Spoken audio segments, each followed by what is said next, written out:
those long-buried secrets, exhausting what remained of our family fortune.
Hello, Joseph.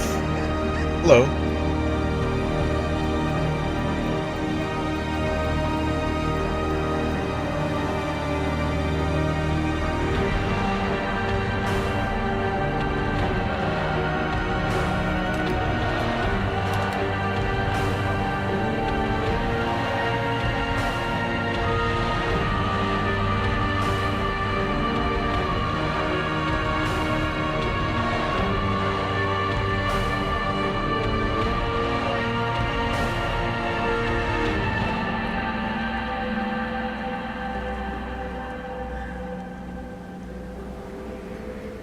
I was looking to see if I could find the card that I got to show you, because I don't have it in front of me, but I think it was a full art version of from the TMNT cards I pulled. I don't see it on the list. I have to look.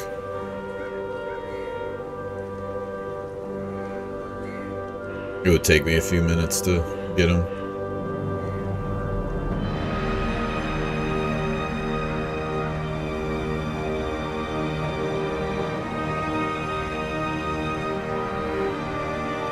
It's a multicolored one, but I don't see it.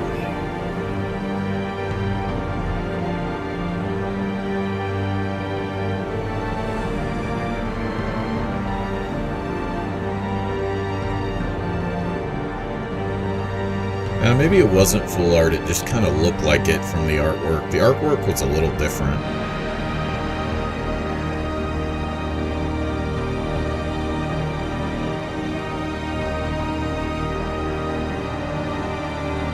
Oh, their sewer frame is what they're called.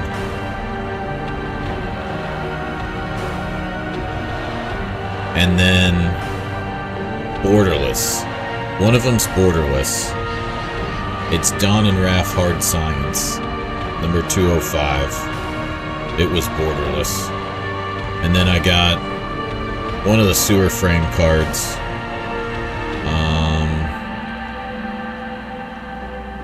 I don't think it was anything that special, though.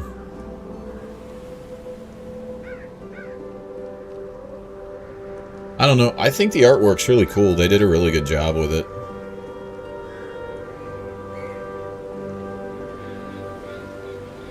So, I didn't open all of them. I just opened 3.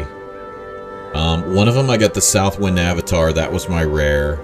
The other one, it must have been the sewer frame cards. And then the other one was,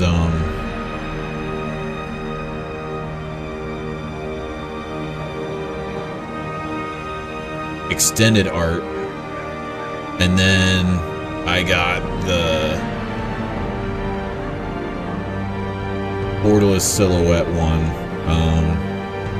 I can't remember which one it was, but that I can tell from the font. I wanted Casey Jones, but I haven't gotten him yet.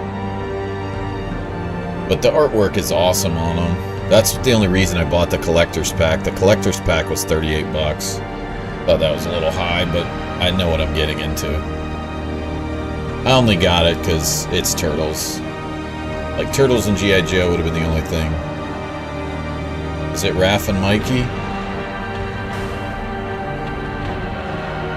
Hold on.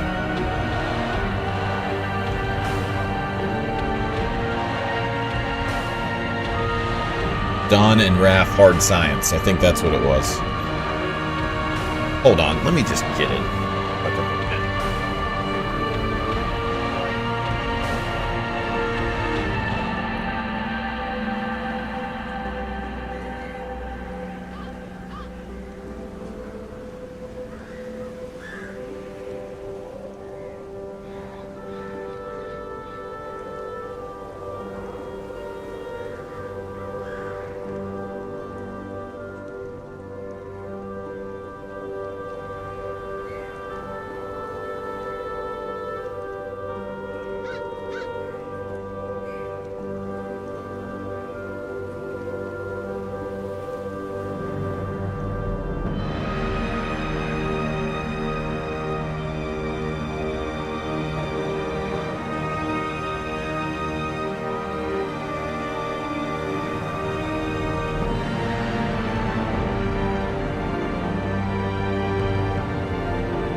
impressive.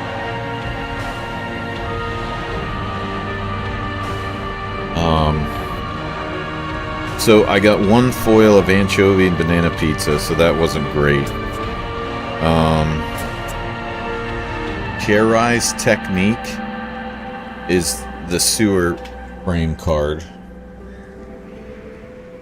I got a bunch of Leonardo Big Brothers. Like 4 of them, I think, already. In 3 packs, I want to say. Maybe not 4, maybe 3 in 3 packs. And it was the Hard Science card. That was right. It's hard to tell, for me, the colors of uncommons and commons on these. Go Ninja Go.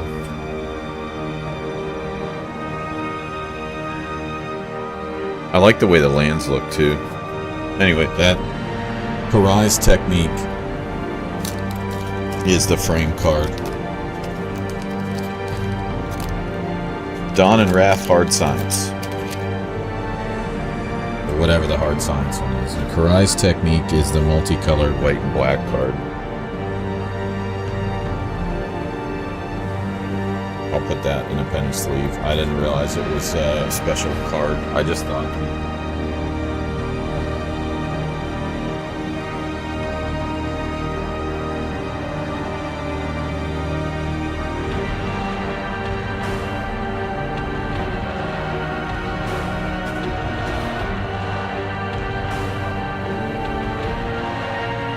The reason I didn't find the card initially is because they used the and sign. Oh, yeah. I got bad news if those are the hits. Oh, I'm sure, man. Don't have to worry about that.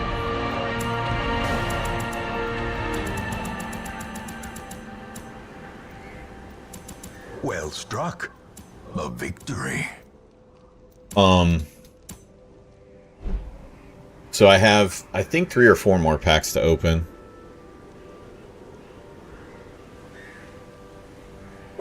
Yeah, I just really like this set. I haven't liked a set this much since Ice Age. Hold on. Work call. Can't get away.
Lizard.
Hey, boys.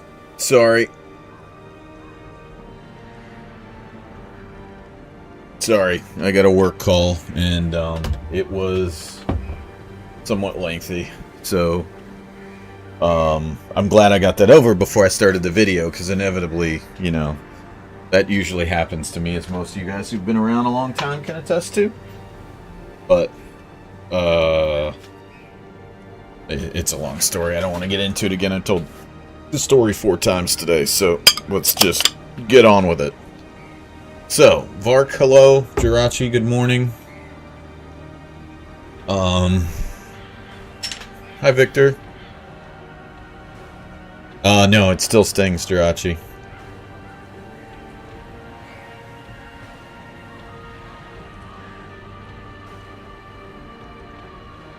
Well, Fred, I have, like, 4 very small startup businesses, so it's what happens, man, unfortunately. And unlike a lot of other small businesses where they're somewhat self-sufficient or they could run themselves, I don't have that luxury. It requires a lot of my involvement. You hit or did something with a nerve? No, it was just frozen. I was in negative 60 degree Fahrenheit, whatever that is. And my hands always get super cold, and I think I maybe pushed it a little too far. I have gloves on, but your gloves freeze in those temperatures. It's almost better to not have gloves on. I know that sounds crazy. Certain gloves don't do well in super frozen. And my finger is still, like the pad of one of my fingers, it's still, I can not feel it. So it actually stings really bad, like a bad sunburn when I hit it with water. So, anyway, now that we're caught up, hello everyone. Hope you guys are doing nice today.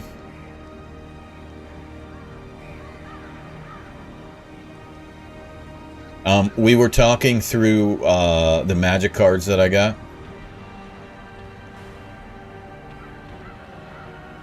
I didn't open all of them, but Joe said I didn't get any good hits, Vark, so sorry, I don't have anything good to report. But I do like the Turtles one. I don't like the other ones, but I do like the Turtles one. I think Turtles, though, lends itself pretty well to Magic, with the different colors, and the pizza stuff translates well to it. You have a neurological condition that caused me to be extra sensitive to temperature. Sounds like you almost got frostbite. I may have. I don't know. It just looks like that finger's kind of sunburnt. Well, the pad of it. I'm sure it'll get better, but... Dam's gonna drop $1,000 on Star Trek? Oh, hell no. I don't do Star Trek. Fred does. Hi, Pops. Thank you. The only thing I would buy would be G.I. Joe. I would be G.I. Joe.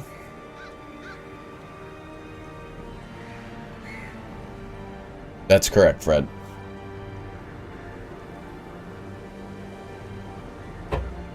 Pops, I gotta do my Darkest Dungeon stuff, and then I'm gonna do Rainbow today. Oh, no, I don't think Rab's Star Trek.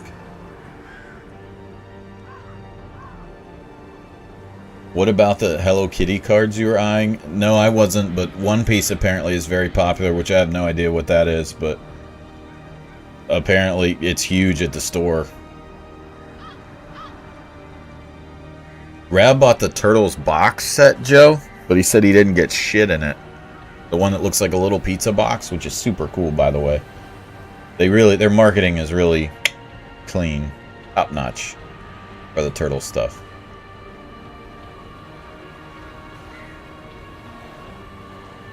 Didn't know Rab was such a hoser. Yeah, he's a pretty big hoser. One Piece is the best? Well, I don't know, Fred. Those cards are pretty popular now. Maybe you could get into that. So if you guys are waiting for this to be published, I don't know the publishing schedule. That's above my pay grade. Jirachi will be handling that. But we will be moving on to recording the second series, so he's not waiting on me, because normally he's waiting on me for everything.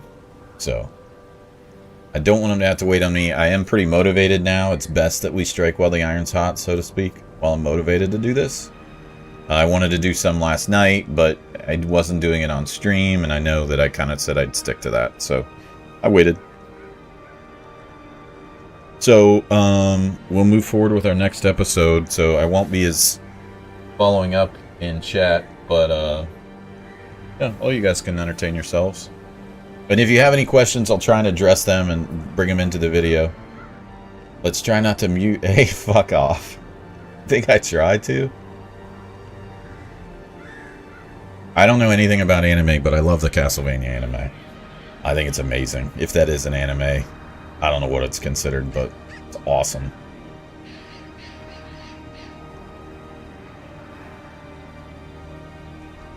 Alright, so here we go. So we're in week 4. Yeah. So I'll go through this. I don't know. We'll see how it goes, but if you guys have questions, throw them in the chat. I'll address them as I can. There's a Castlevania anime? Yeah, on Netflix, Joe. The Netflix one. Is that an anime? Or no? Is that a question? I'm so used to Jirachi typing, I don't know if...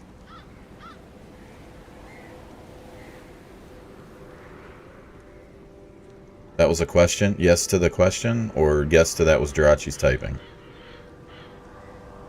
No, it's not a question. Yes, it's an anime. Okay, yeah. Yeah, I love that one. Whatever that is, it's awesome. Alright. Here we go.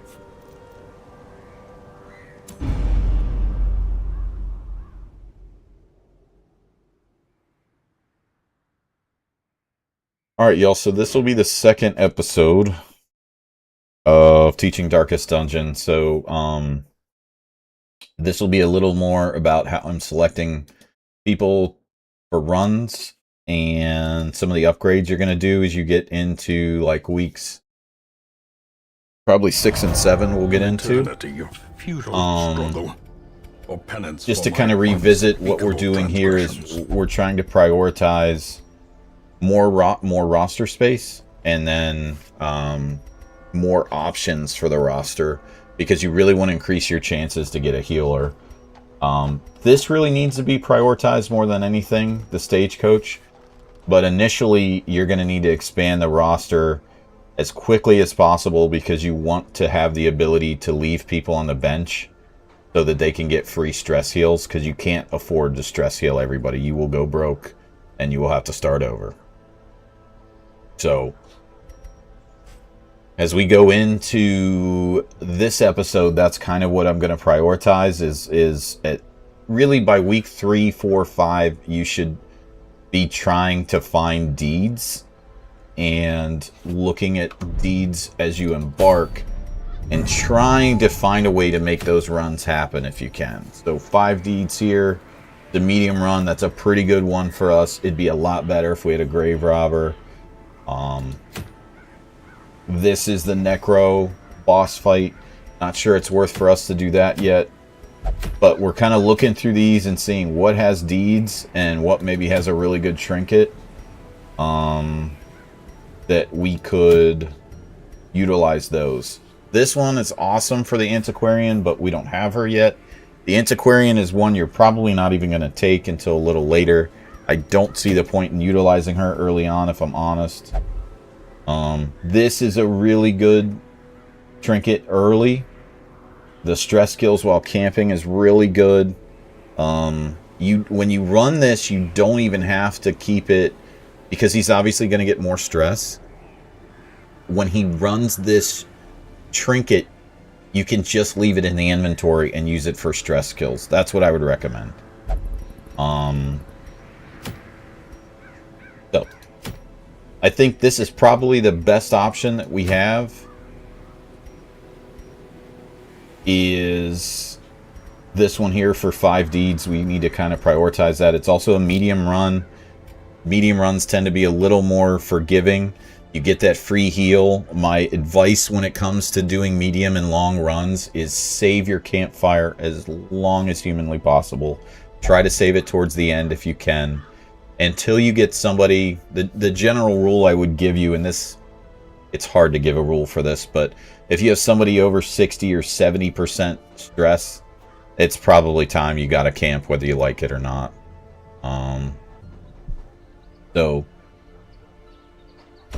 with all that being said, let's kind of look through and see how much some upgrades would be to get some stress reduction, because we're going to need it.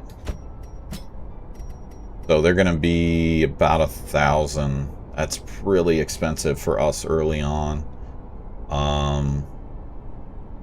Probably not one I'm going to pursue yet. So, we can take a look at some of our camping skills now that we're going to be on a medium run. So if we go here, we can take a look and see. There's a couple that you really want to have for flexibility, and frankly, they're all related to stress. It's very rarely a healing thing. Now, I say that because, like I've told you guys, I'm almost always bringing a healer. I think the RNG in the game is too difficult to leave things up for chance like that, and I really feel the game is more about mitigating risk than anything. So I am often saving all my respite at the campsites. It's using it just to get stress down. That's it. And really, stress down and stress resistance, unless it's really late in the raid. But the reason I say save your camp until the very last minute is because all I'm trying to do is use that camp as stress heal that I don't have to pay out of pocket for gold. And I'm not having to wait turns and turns and turns and turns for people to heal through 40 or 50 stress that they may have. So as you look at kind of like, if you, let's just go back here for a second and I'll show you the survivalist and what you'd want to prioritize. Mostly you're just taking things that are stress reduction, especially for the party. Those are really, really strong.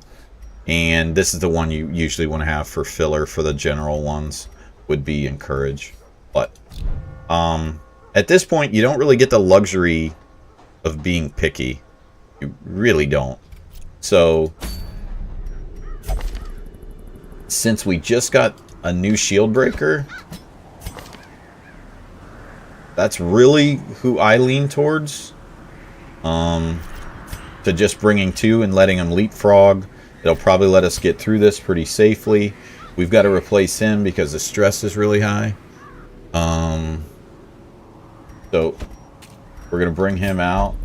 The healer, she's got a lot of stress right now, so we're going to bring her out. We're going to have to use occultists, which isn't great. This, again, adds much more of an RNG element, so it's not awesome.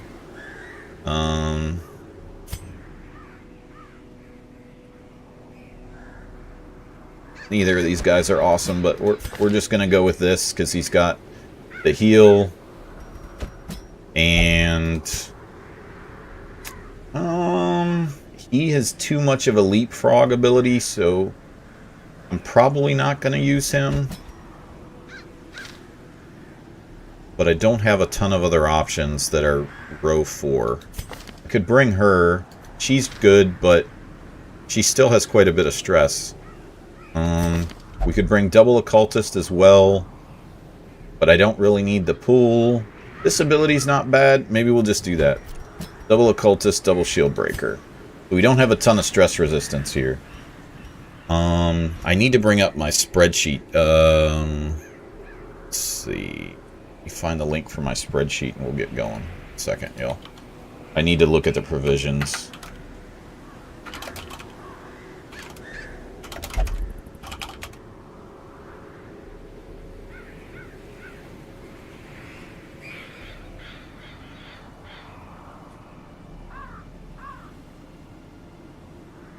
Wow, I posted that on Reddit 8 years ago. It's crazy. Okay, so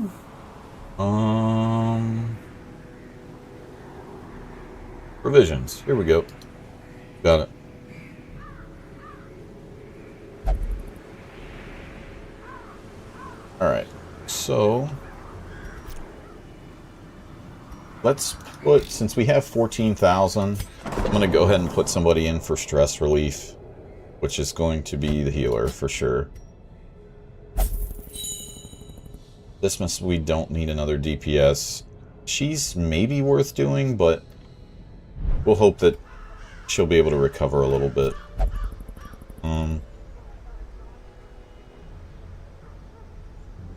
And we may end up, by the end of this week, we may end up changing out some busts and portraits for deeds if we have to.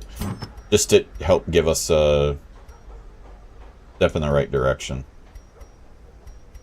There's none of these trinkets that are worthwhile to take still, but we're going to do the medium run with room battles. So anytime you're doing room battles while we're on this topic, what I would tell you guys is if you have scouting, it will make your life significantly easier. It sometimes allows you to move or avoid 2 to 3 rooms, which could be 3 up to maybe 3 or 4 additional combat situations, not to mention traps and other issues, you know, you can run into. So once you go into the medium ones, I usually prioritize scouting, which I can't say enough good things about the Grave Robber, but also you could use the Houndmaster too is really good for that, and stress reduction. Okay, so we have 1 piece of firewood. So what we need, according to my spreadsheet, is on a medium run, 2 herbs, 3 holy water, 2 bandages, 2 keys, 13 torches, 18 food, 3 shovels.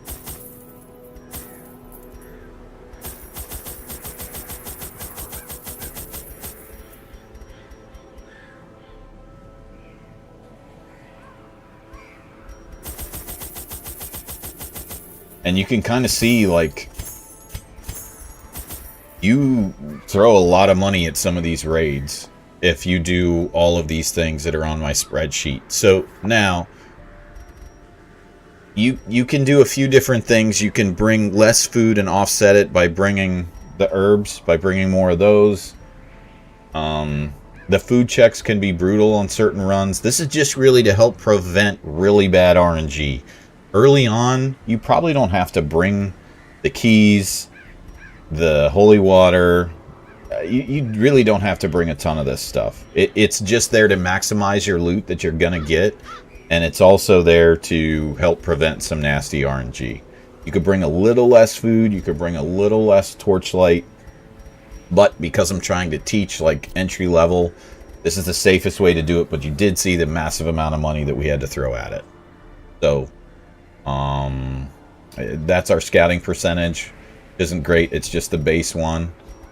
By having a better scout, you could also reduce a lot of this stuff too. So, all right, so here we go. See how this goes. I don't think I've ever run this party before, but it'll be fine.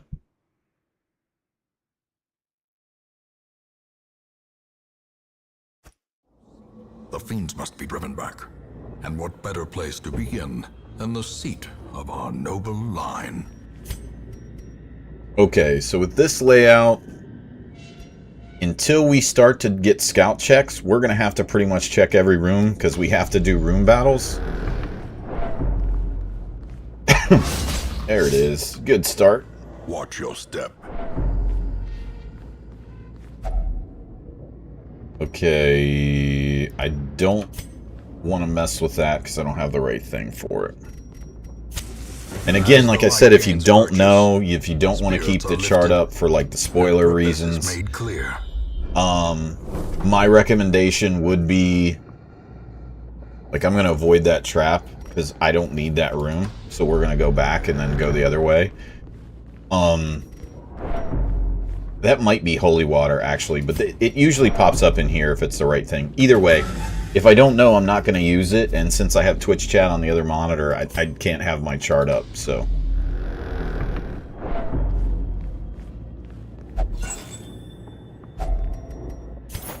Who has the higher speed? You have Luminous, right? So you need to be in the front? Yeah, so you need to be in the front. Yeah, we're just going to basically spam impales. Oh, there it is.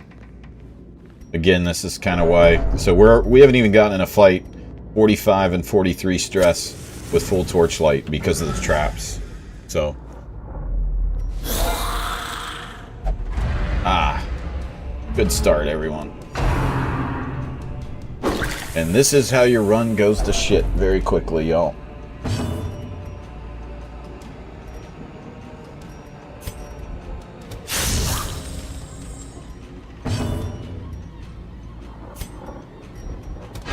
Confidence surges as the enemy Again, I could have moved him back or tried to do something to move him back.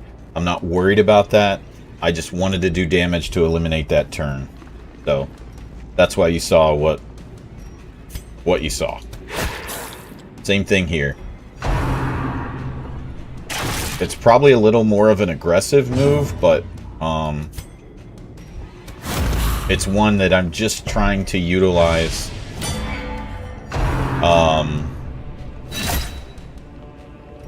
in order to eliminate turns as quickly as possible, because that's where most of your nasty RNG is coming from anyway. Continue the onslaught. Destroy. Okay, so this guy's in the front where he should be.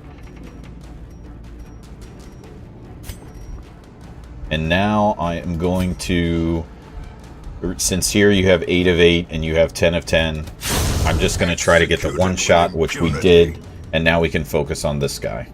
So since I have a 4-turn advantage, it's time to slow down a little bit and try and maybe heal if we get lucky.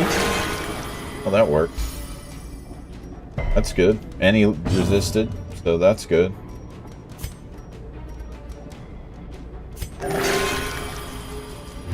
And that sucks.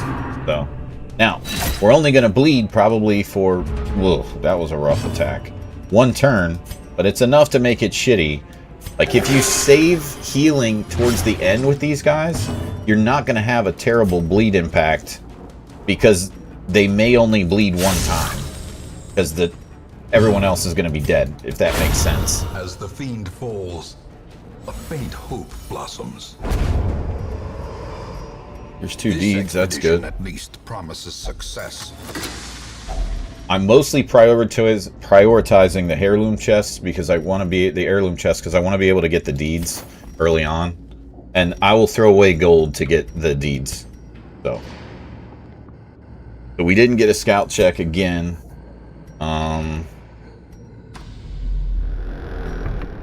We're gonna have to heal this bleed because it's 6 turns. So typically, if you wait towards the end of the battle,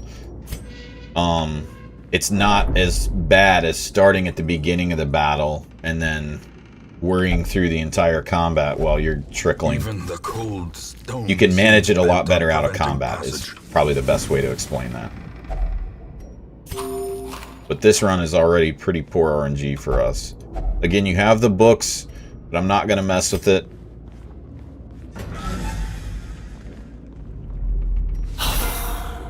This one will be a high damage fight, but at least we don't have the stress. And like I said before, with AoE, normally I wouldn't be doing that, but because you're damaging 2 guys in the back row that are difficult to hit, not everybody has the ability to hit them, that's why I'm focusing on them. And normally I would not be doing like vulnerability hex or weakening curse on these guys, but I have nothing else to do. I could heal, but it's so early in the fight I don't want to be dealing with that and using turns to heal, to fix bleeds. So normally when I run the occultist, I like to have a plague doctor so that I could use battlefield medicine if I absolutely had to. So in this case, I'm looking for whoever has the lowest HP, and that's what I'm trying to kill here, because Impale is going to finish off the last guy anyway.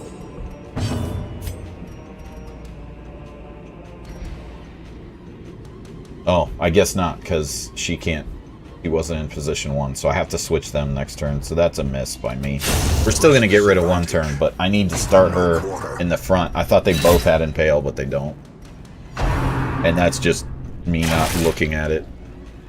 I should have been more attentive to that.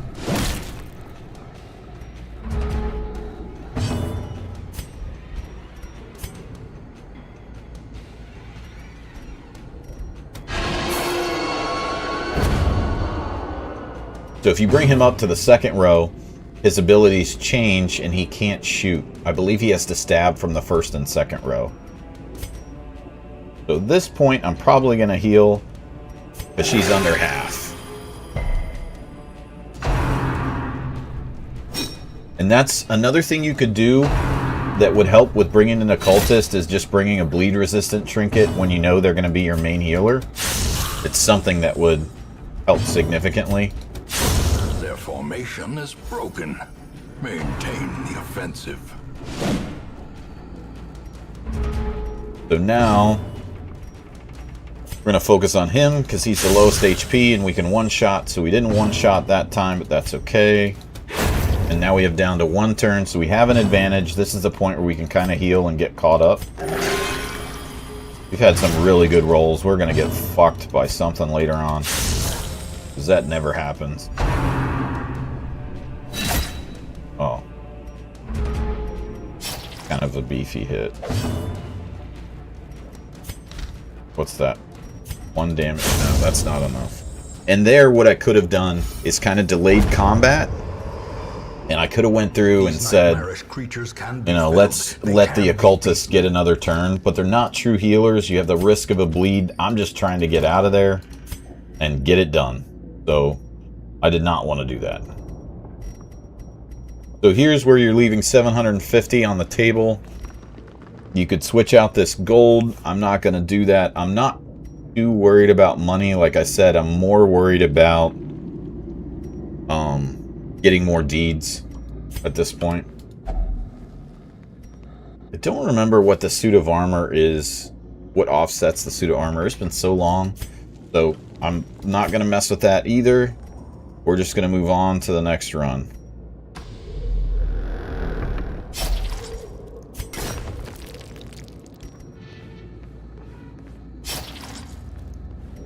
Okay, so we need to have the Impale in the front.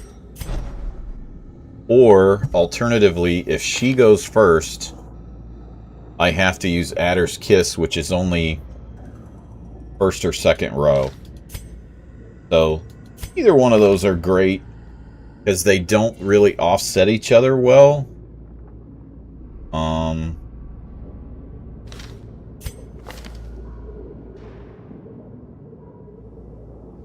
She doesn't have enough speed, so realistically, I just have to start with Adder, I think.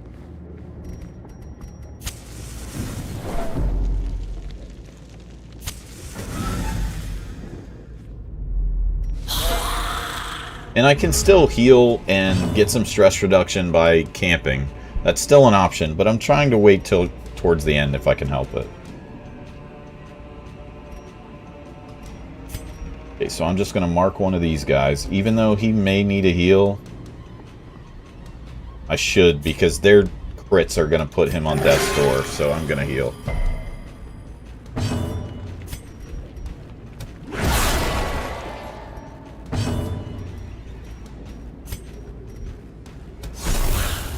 Not a great option there, but it allows him to come to the back, and I can damage everyone. I might be able to put one of them down. I think he can go down, so I am eliminating a turn still. These guys aren't going to die. But that's why I healed, because these guys tend to target the squishies, and they tend to do a lot of damage. When in doubt, that's usually what you're prioritizing, is going to be the guy in the last row.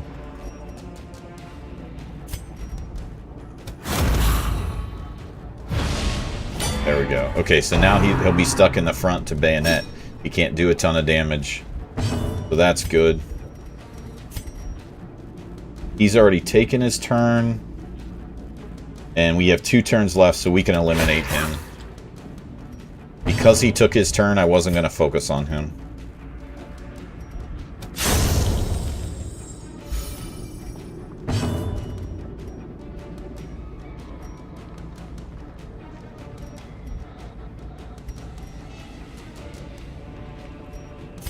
Gonna debuff him because he can't do any damage. Normally I wouldn't debuff, but he doesn't have the ability to damage there, so he gets that by default. And now, since we have a 4-on-1, I'm gonna try and heal.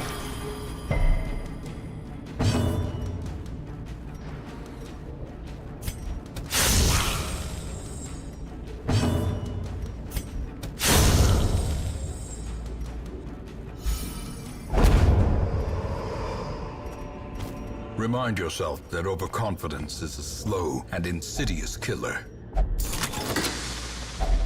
A fortune waiting to be spent. Okay. I'm probably gonna stay down here and then wrap around, I guess. But this is for a buff. Is it this one? There we go.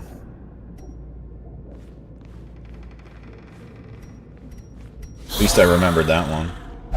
Oh, nice. That pause, I was like, it looks like they surprised us. Of course they may did. we find victory. But at least these guys can jump forward. It makes them even more valuable. It's the only thing I could have done there.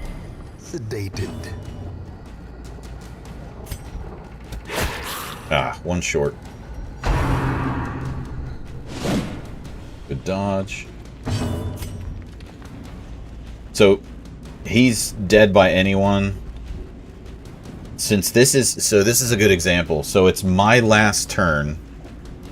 Normally, if I had an additional turn and I knew I could eliminate him with, let's say, a lower attacking mob, I would leave him, even though he has another action remaining, taking the damage to be able to eliminate both of them. But in this situation, since I'm on my last turn and he still has a turn left, I need to kill him so he doesn't do any damage or possibly cause stress. And you roll the dice hoping you're going to get the speed check next time, which we did. So here there's not really anything I can do. He can't stab. This is kind of a wasted turn. It's pretty bad. That doesn't do anything for us.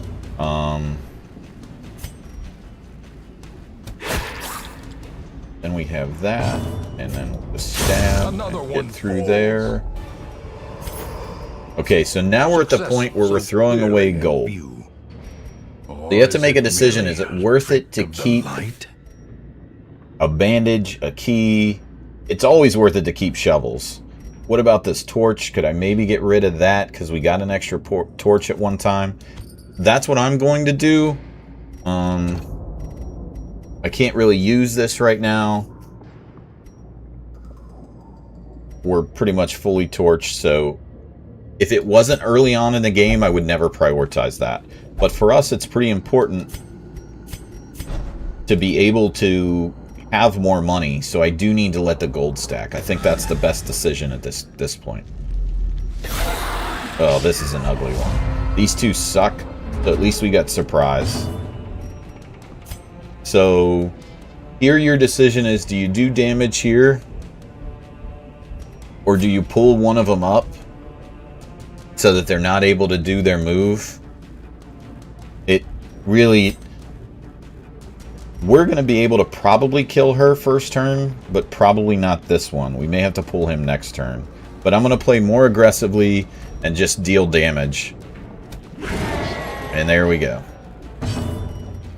Good start.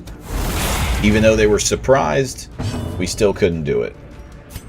So now we have the option to pierce, and we could hit all four. It's partially why the shield breaker's so good. I'm going to choose the lowest HP guy, and he dodges. So, welcome to Darkest Dungeon. That's how the game works. and he picks our highest stress character to deal additional stress to and gets a high roll and hits for 19. So that was rough. That was a rough turn.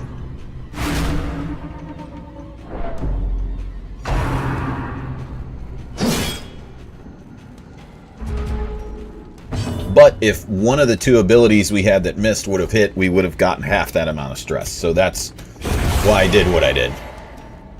It's not always going to work out for you. And then again, he hits the highest stress character, so this means we probably got to camp after this one. And I think there's at least one more combat left. Fucked again.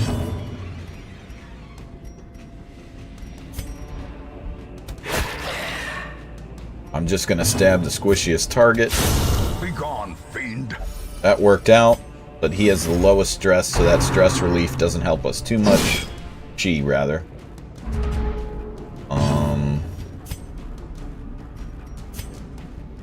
Here, we don't have great options. Again, he can't hit these front two rows, so I'm just going to heal. We've been very fortunate with the heal rolls we've gotten.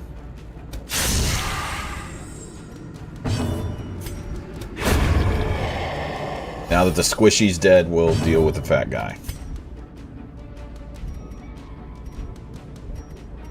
I'm going to try to leave her in the front row so that she can blight next turn, because that would be better damage. Because we only have really 2 people who are going to deal damage here.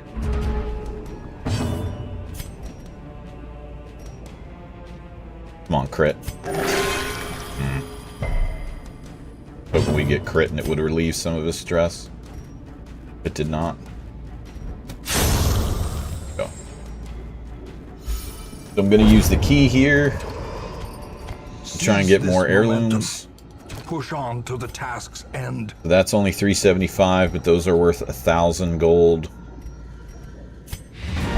Oh, well, that's very fortunate, actually. I could stay, but I think with our current status, it's not worth. This is a pretty good cloak. That's a pretty good cloak with the dodge. So, this gives us an opportunity to camp. The only negative here is that we could get ambushed at the end, but we're still in a pretty good place. I don't know. Yeah, none of them have the prevents nighttime ambush thing, I don't think. No. Okay. So let's see what kind of stress reduction we can get. And you don't always have to camp. A moment of respite. I think it's worth it to get, just by using the food, you're getting a reasonable discount on the stress reduction you have. So, the prot doesn't matter.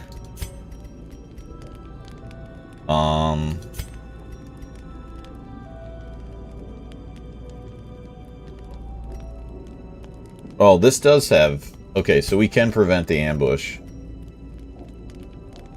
Self only, plus 20, minus 25 stress. Yeah, we don't have some great abilities, y'all, so... the best thing for us to do is to prevent the ambush, even though it's going to give us a little stress, or do we roll the dice? I'm going to... So typically you'd probably think, oh, he has 82 stress, let's get rid of his stress, and then put him to bed. But I'm going to do the opposite and heal this guy who actually might be able to come back next turn. Oh, that is that person, so never mind, I can't even use that. So there isn't a lot that's going to benefit us.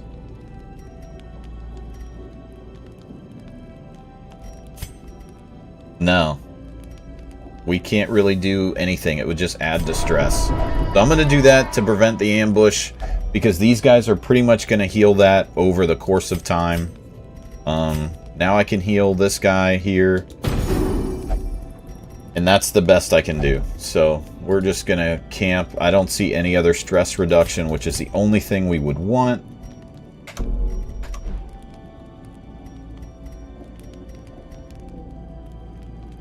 Yeah, I don't see...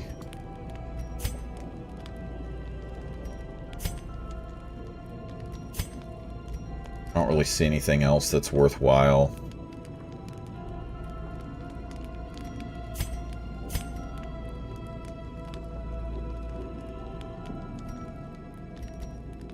No. So,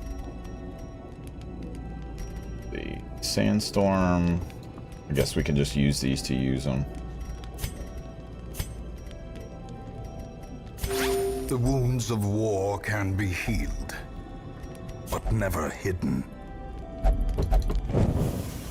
So, I mean, we got through the run. We started off about 14,000 ahead of time. Now, we could still go through and go to another room, but I'm not going to do that with somebody at 82 stress. So, we're going to go back. Room by room, hall by hall. And hope we're at like 18,000 by the time we get out, since we spent so much.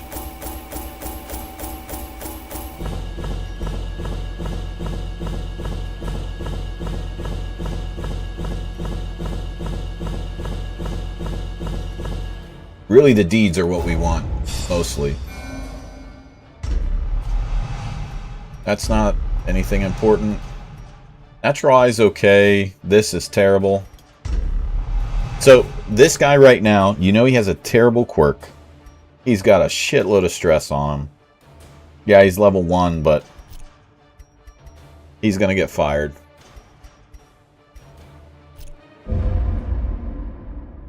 He's gotta go. Awash in blood and delusion. So as you could tell, we got a bunch, we got a wave of the stress reduction there. Lifetimes. We have our healer back, which is good. So that's not bad. Spiritual's pretty good. It syncs up pretty well. The issue with using this guy is he's difficult to manage for newer players. So having Clumsy makes him pretty rough. Spiritual's pretty good though, especially with Gifted. He's one I'm going to put on the bench and park for now, because he can do pretty well, but he's a little trinket dependent early on, at least I feel. I know he's strong, but so we will take him. We're going to fire this guy. And don't forget, when you dismiss the heroes, take their trinkets off. Actually, I think that's been patched. Never mind. So now we're full again, just by taking that one guy. So, let's look at the stagecoach. We got another Antiquarian, which isn't good. Jester's good. He doesn't get Inspiring Tune for free. Fragile's not good. Especially not on a Jester. Gothic's okay, but... so he's not great. Leper is one that I've never been a fan of. Eagle Eye doesn't help him. A lot of people like the Leper. It's not one I've ever really enjoyed. He's very slow. He misses a lot. He can be good, but he's kind of trinket dependent in my opinion. Not one I'd start off with. I wouldn't prioritize one for him. So here, like right here, because we only have the option of 4 characters, we aren't even going to take one of these.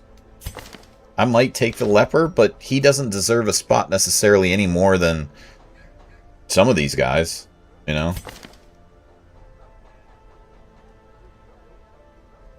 So as we look at this, let's see here. We probably are at the point where we need to trade some of these, even though it's super expensive, because these are the most important things, and it makes your life so much easier.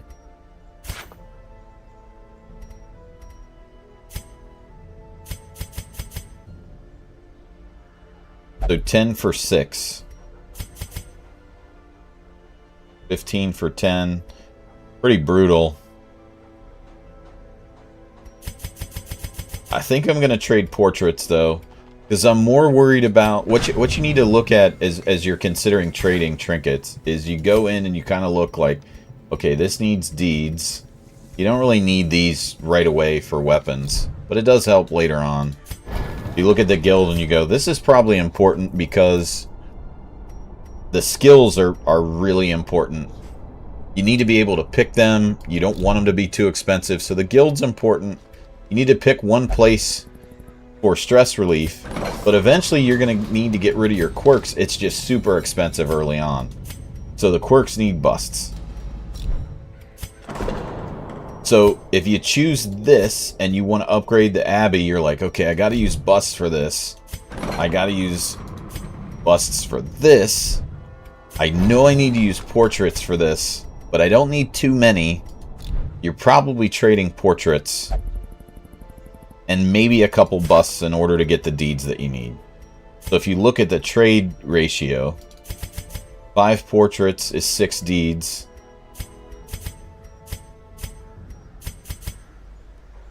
Six of these is only 4. So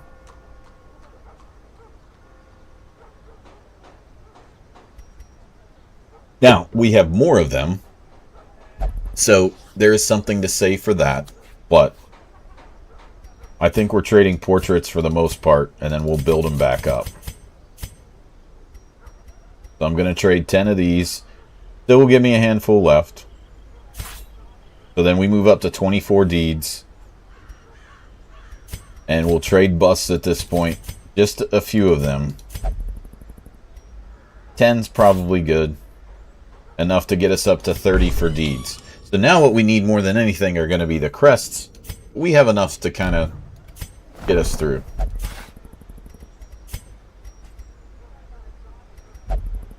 So if I increase this to 17, I can take all these guys and just kind of use them to burn through any dungeons. Like, let's say I didn't want to stress out a healer. Let's say I didn't give a shit about the run. And I'm like, I don't have any good runs. Let's just do a short run, get through it. You run 4 people you don't care about, and you know you're going to throw them away next turn. That's the way you have to treat this. Is you treat these guys like they're temporary employees looking to have a permanent position in your company. That's the way I would treat this. So, okay, you came in, you didn't do a great job, see you later. Or you came in and you did an awesome job, you have really good quirks, we feel you're going to be a good chemistry fit, let's keep you long term and find a way to make room for you on the team. That's how I would treat this.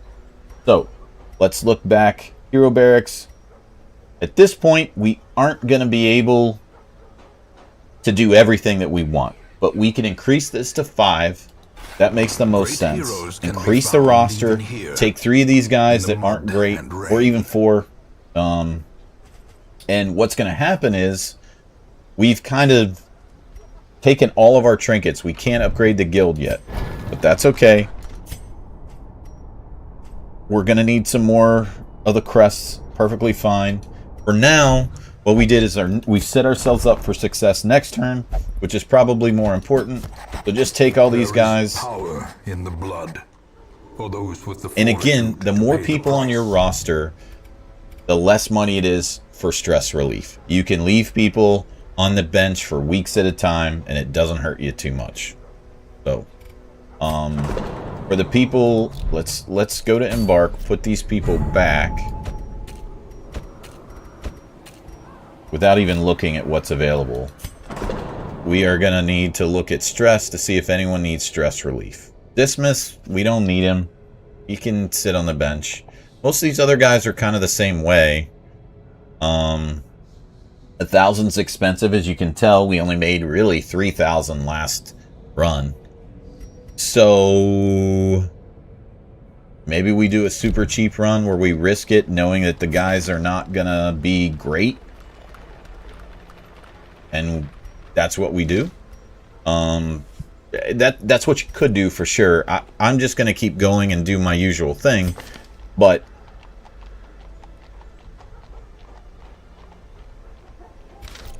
let's see what we have access to. So this survival guide is one of the best trinkets in the game for a common. It's a really good trinket. Like I've told you how important scouting is already. On top of that, it has trap disarm. You do have a -1 speed chance, but I remember putting this in the spreadsheet and being like, this thing is so underrated. Since then, it's been nerfed a bit, but still one of the best common trinkets in the game. So that's a good one. We could possibly do Weld. It's only a short run, but maybe we put a bunch of people that we don't care about in just to go into the weld. Arbalist only, we're not going to mess with that. This is a good trinket too. +2 speed with no negatives on the Grave Robber. One of the best characters in the game that we still don't have any of.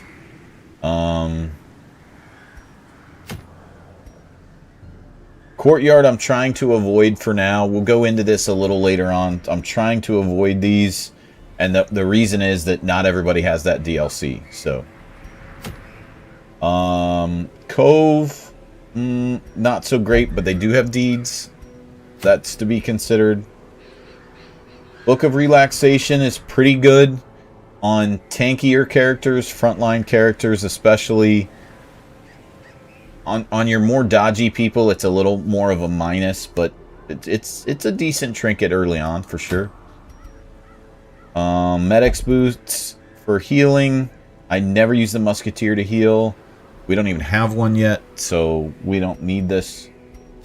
And then you have the boss fight with the Gunslinger's Buckle, which is pretty good. It's a really good trinket. I don't want to get into the Necro fight yet, though. I feel it's a little early to be doing boss discussions. So we're going to go to the Weld and get the survival guide. That's the idea. So we did just get somebody that has Weld Explorer. I forget who that was.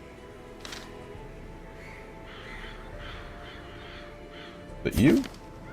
Oh, Weld Scrounger. Oh, it's only scout chance. That doesn't help much because his scouting is not great. But we can run him.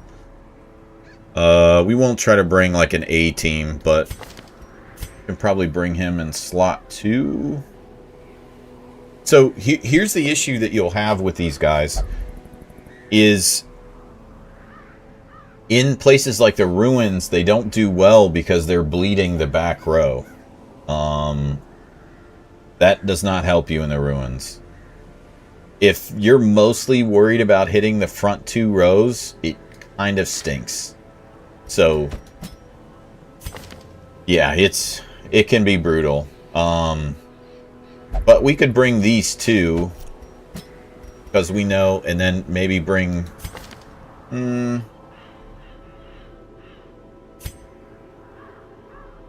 Because we're going to the Weld, we could bring him. It's just a Jester without Inspiring Tune is rough. Him only hitting the middle 2 rows. You've got to have somebody that can hit the back row pretty consistently, or you're setting yourself up to fail. So I guess that's one thing to consider. If you are bringing,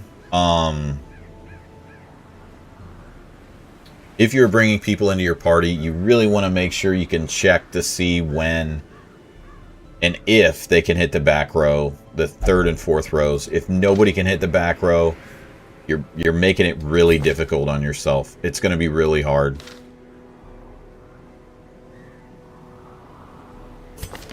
But we could bring her. She has Impale. That would help. We could bring this guy as just a trial, you know. He's not great though.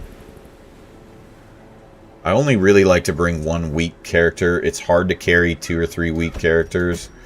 We'll bring a priest to make it a little easier. And I only have 1 back row attack right now. Does this guy have it? No, he doesn't. It was the other one we let go. We could do this.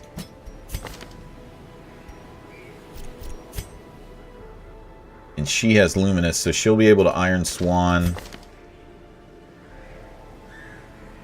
But he can't impale. She can't impale, rather. I'm trying to figure out how much back row damage we're going to have. He is no good in the 3rd slot, so that's not going to work. And then if she's jumping around, not a good fit. So, really, this would be Dismas, or it would probably be a Plague Doctor that would fit better here for what we have. Can he hit from third row? Yeah. He can't hit the fourth row, though. But might be okay. It's probably good enough for what we're doing. I'm probably overthinking it, if I'm honest. I just want that trinket. Okay, so let me check the spreadsheet. And we are going to weld. So we need 8 torches. 12 food. Okay. 1 herbs. 1 holy water. 2 bandages. 2 antivenom. 1 key. And we need to bring an extra shovel. So, as you can tell, that was a lot of money that we threw right there. Still, I've only a 25% scouting chance.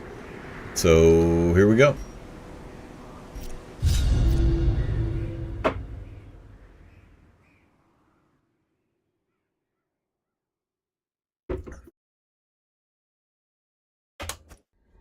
Corruption has soaked the soil, sapping all good life from these Oh, we got a scout groves. trigger. That's good.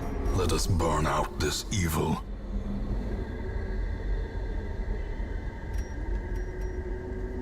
2, 3, 4, 5. We'll leave the last room, I guess.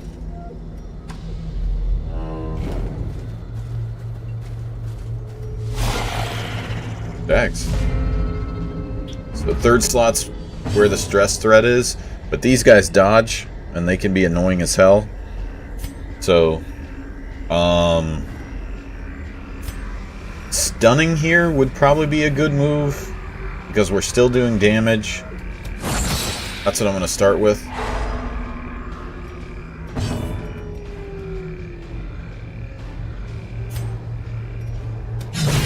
And normally I don't like to dot the second or third row, but it's when your only chance to really do damage, I kind of have to do it.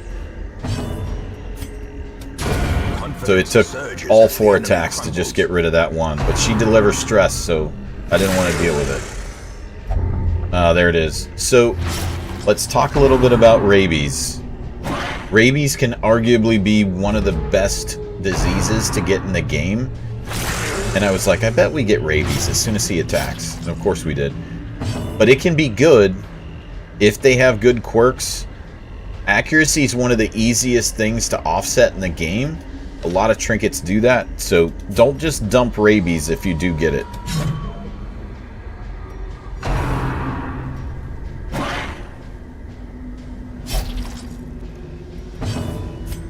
So in the case where you have dodge heavy enemies, AoE sometimes helps. It's one of the exceptions to the rule. For now, I'm just going to try to damage and stun where I can and make it a little easier for us to get through this.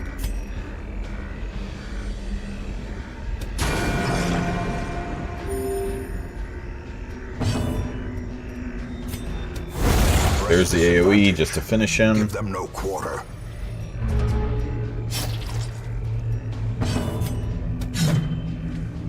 Because her accuracy down, much more likely to get dodged. Broken. Maintain the offensive.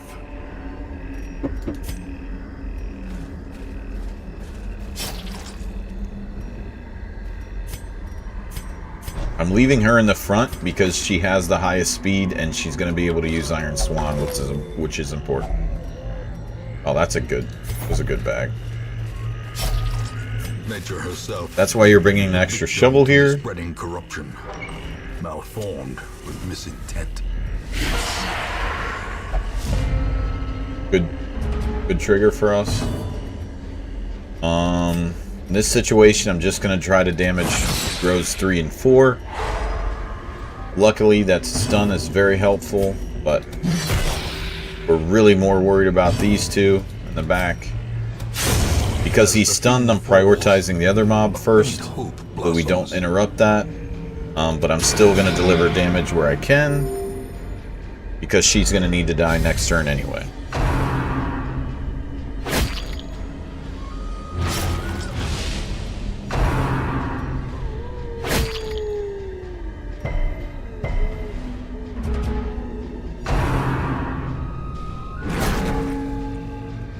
Yeah, that's annoying. But it's easy for her to offset that. It's part of why Shield Breaker's strong. When she gets pushed or moved, she can easily move up with her attacks.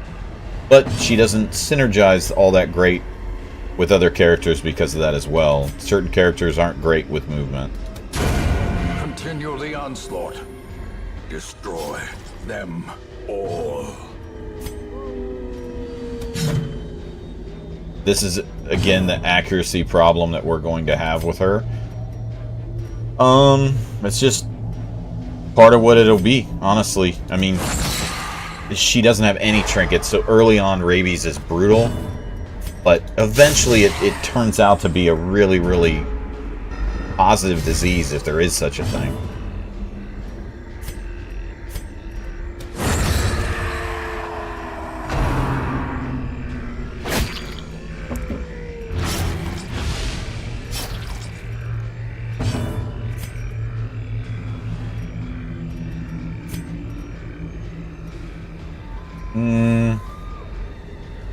I don't necessarily need a patch here.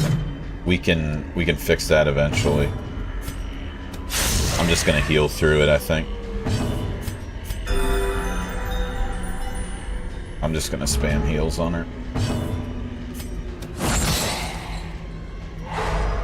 Now that he's stunned and we get a free turn, I'm gonna try not to kill him. Okay, well, there we go. As victories mount, so too will resistance. Who has bleed here? She does. What else do you get with the bleed chance? Oh, -1 speed. That's fine. Just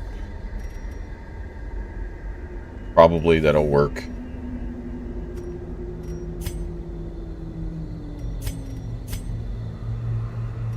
I don't remember if you get anything from those, but I don't think you do.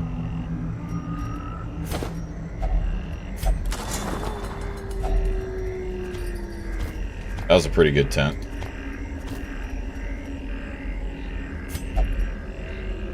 She's going to take a little bit of damage, but we'll focus heals on her. Scout check here is nice, so we know we can avoid that room. So there's not much here. Might as well take that and then skip the room at the end.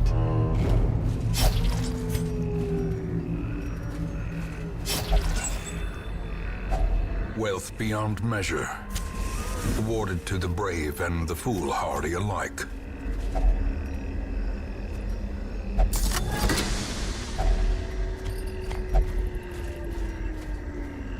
Ah, shit.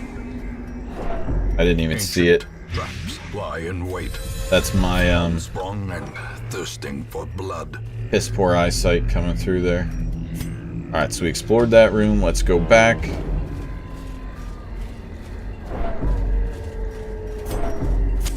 The match is struck. A blazing Damp star blind, is born. for sure. Alright.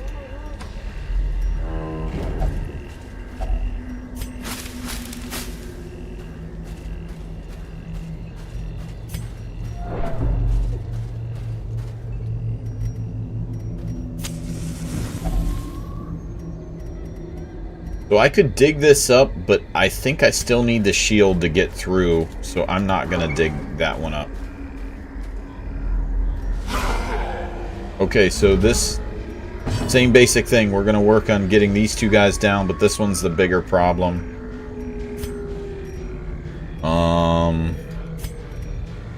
Just going to stun him if I can.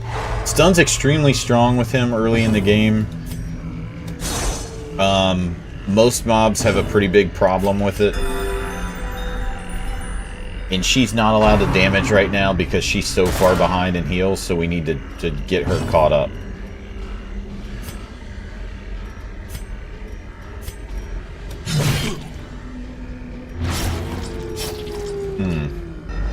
Well, He'll bleed to death either way.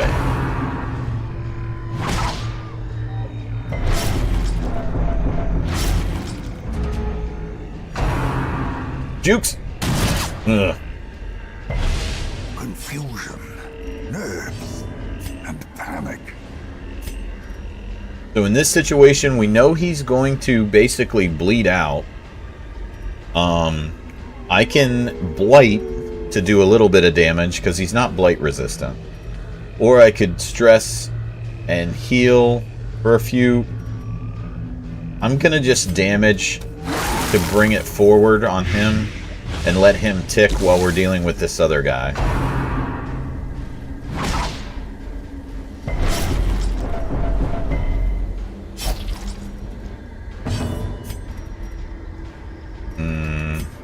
I could AoE there, but it's probably better that I just deal direct damage. I hope I get a high roll. It wasn't high enough. And again, we're just going to tick on him. Try to get as many bleeds as we can and dots to make it easier on him. And she's going to continue to spam heals because everyone's a little behind. Because we were not able to hit him as quickly as I would have liked.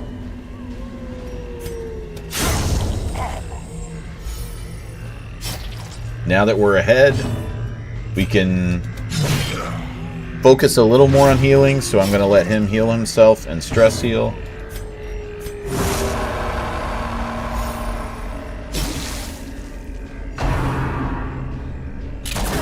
Good jukes. Dodge is so strong.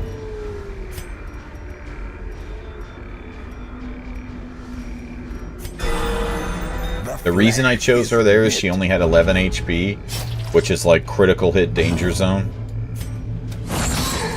He has stun resist, so I didn't expect that to work, but we just need to do one more damage.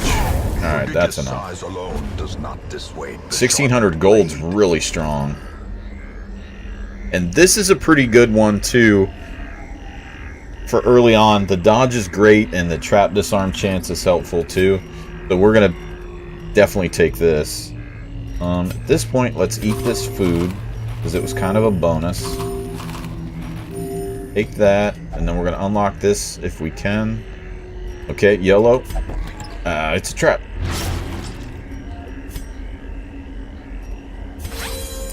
Alright. It's a tarp.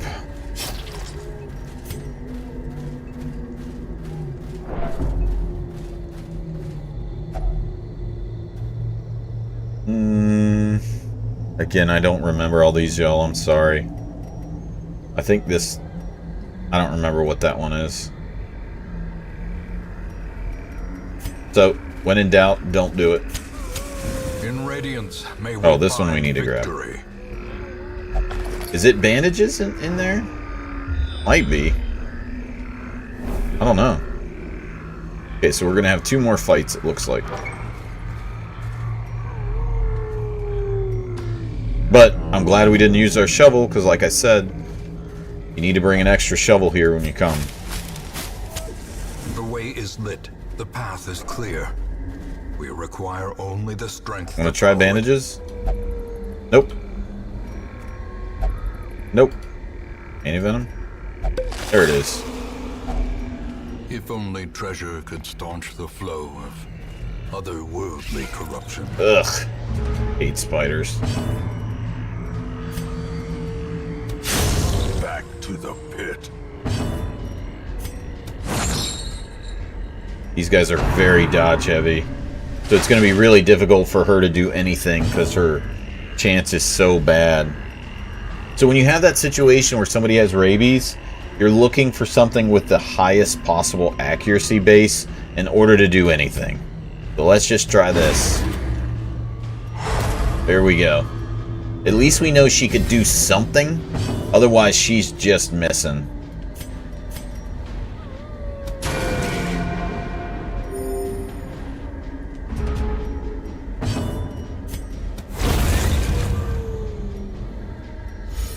So I chose AoE there because I knew I could kill one with a decent roll and then This expedition I was going to do at least basically free promises damage to the success. next one. So that's why I did that. As the light gains purchase, spirits are lifted, and purpose is made clear. Since I know this is the last fight, I'm going to just use the food to heal up and increase my RNG chances, because I know, yeah, you could take the money, but what's the money going to be back? Do you even get any money back when you bring them to the end of the raid? You might not get anything. So I'm just going to increase my chances of making it out alive. Okay, so these guys are going to be blight resist. So let's just stun.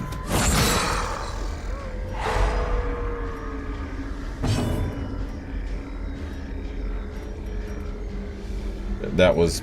Normally she's very fast. She wasn't this time. It was a low roll. So...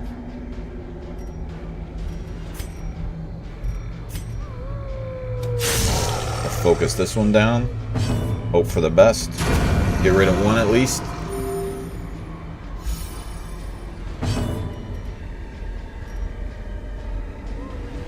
And here I'm looking for the least bleed resistant. And if they're both the same, I'm going towards the lowest HP for turn elimination. Okay, so I can't do that. So we're going to try and bleed because it has a... Is it a higher accuracy base? No, it's the same. But it's going to trickle to more damage unless I crit, which I'm probably not critting. And we have the trinket, which helps the bleed chance, so let's go here. Hope you guys can understand when I try to talk through. He has high prot, so that's why I was focusing him with the bleed. I'm trying to talk through and explain the reasons why I'm doing things, so hopefully y'all can understand.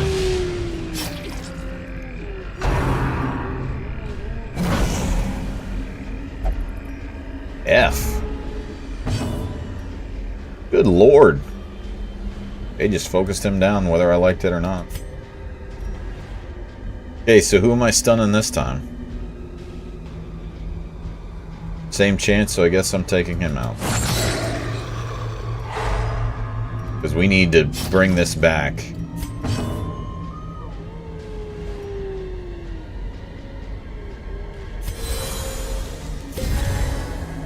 I'm taking those buffs where I can get them.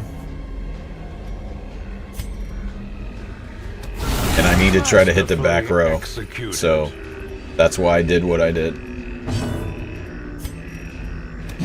It allows her to get back in the front row where she can deal that. We have to hope we get a good heal roll here. Uh-oh. That's rough. A hand's breadth from becoming unwound. That's not great, but... I mean, she'll get off Death's Door. And you can manage Death's Door to some extent, but a lot of times your characters that are on Death's Door are going to get focused.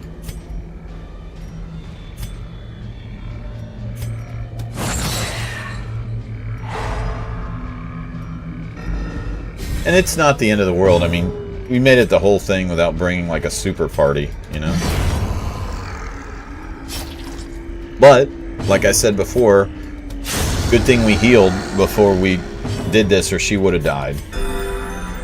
Because our Vestal was so slow, she wasn't getting the skill checks. Or the I guess I would say speed checks that everyone else was. So, in this situation, I'm going to take Absolution because it's more important that we get some stress reduction for him. Even though it means we're going to take more damage. And possibly more stress, but most likely just more damage. If I can give him another turn, I would, but of course not. A full pack often attracts unwanted attention.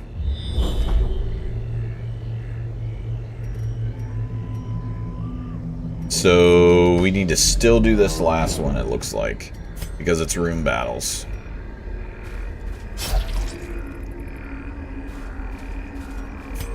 Which is a little rough. Like I said, the short ones are the less forgiving. I don't have enough food. Gnawing hunger. That's what I get. running the body against itself, weakening the mind. 25 stress. So everyone's fucked after that. That's why I bring the extra food. I thought that was the last run. It wasn't. So I am going to be punished for it. I thought that was the last one. I thought it was scouting. It wasn't. Attention to detail.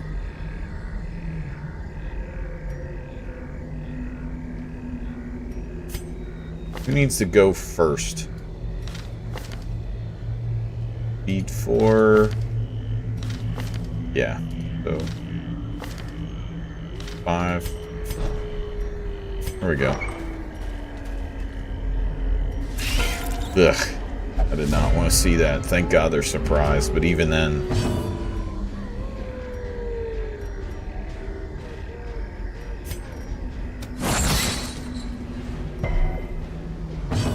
Of course you get the speed check that goes in front.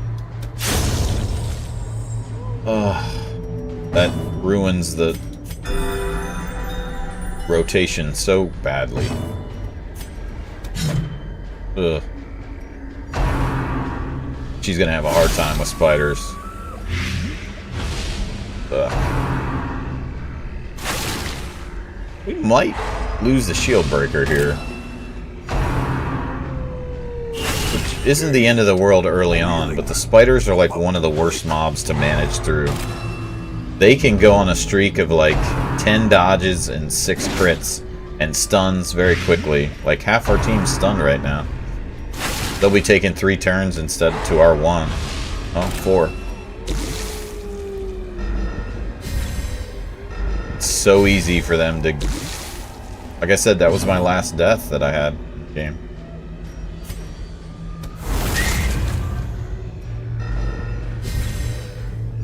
The reason I did that there was because it makes everybody one shot. However, we are also one shot. And they are way faster than us, as you can tell. How quickly Oh, the shit. tide turns. He may die. Nothing you can do there. So I'm going to try to manage The light, Death's Door the here. promise of safety. What I mean by that is trying to keep them... They're going to go back on Death's Door, but I'm going to try to keep them from Set the stage for heroism. completely Or dying. cowardice. Normally, knowing he has a heal, you could have rolled the dice, but because he had this already, that wasn't worth. Oh, that's not good. And she has a problem with aiming right now.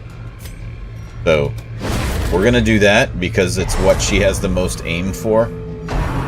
Otherwise, her turn is a complete loss if she misses.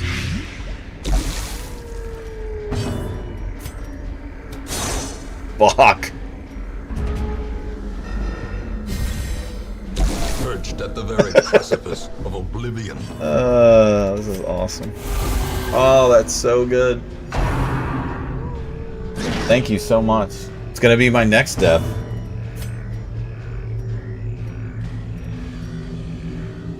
Like I said before, my last death was spiders, like 300 weeks ago. That was in a different playthrough, though. Awesome.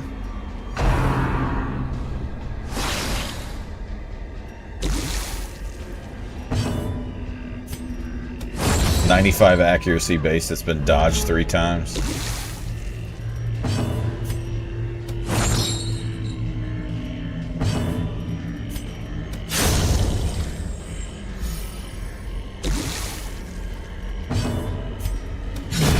Executed with impunity.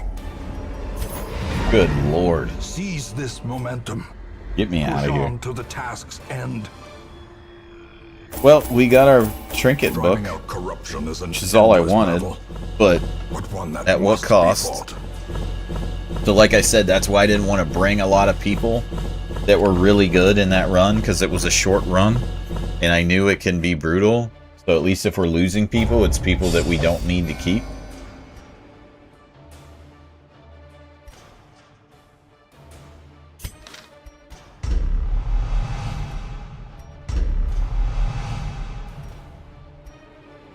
Low reflexes is pretty bad. This may be her getting replaced.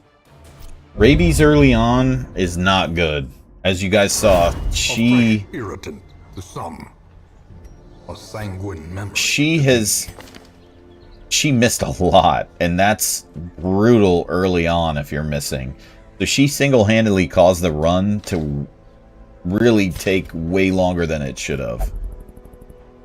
So you're not often parking characters, but she does have Luminous, which is really good. The fact that she has slow reflexes kind of offsets that. There might be room for her, because we got a bunch of deeds last turn. Ah, there she is. 3 of those beautiful ladies. And a Houndmaster, for good measure. They waited to give us all of our sweet characters in one turn.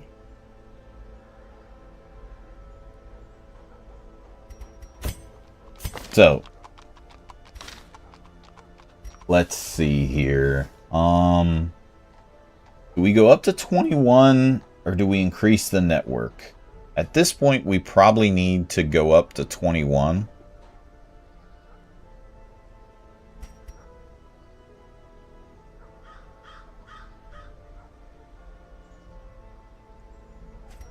And then we'll work on this over time.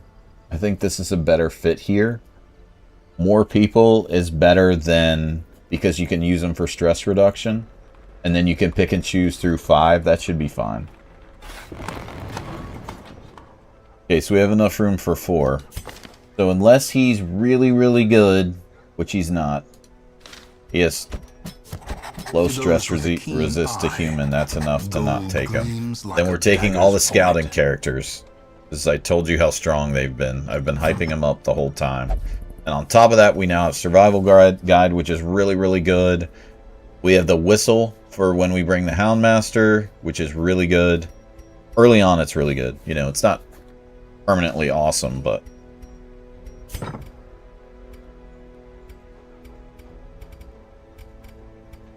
So, with that, that'll probably conclude this episode, y'all. The next one that we'll do, you'll see that the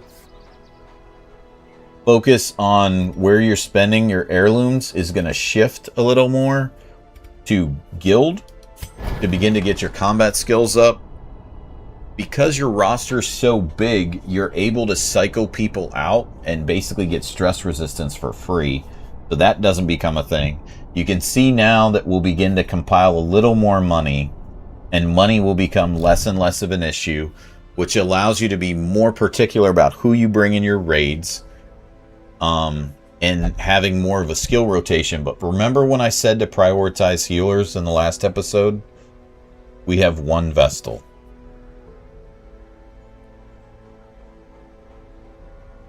Now, admittedly, we have 1 Occultist and we had 1 more.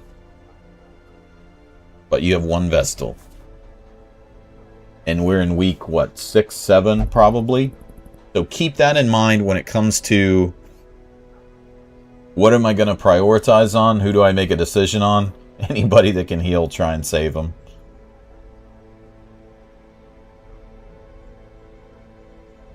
So, that's it for this episode. What I'm going to do now is... our next episode we'll work through really trying to get the guild up, probably, will be the next thing. And starting to pick some characters. I'll show you the characters you want to begin to pick and choose through. Because at this point, this isn't counterproductive to level into this. But it's expensive. These are going to take you 2 to 3 runs probably to get these up. And remember, you're using crests for everything. So unless you're willing to trade busts towards them, which you can, it begins to become really expensive. So you need to start to use some currency in some other places. So yeah. So with that, thank you guys for watching the second episode. I'll see you in the next one.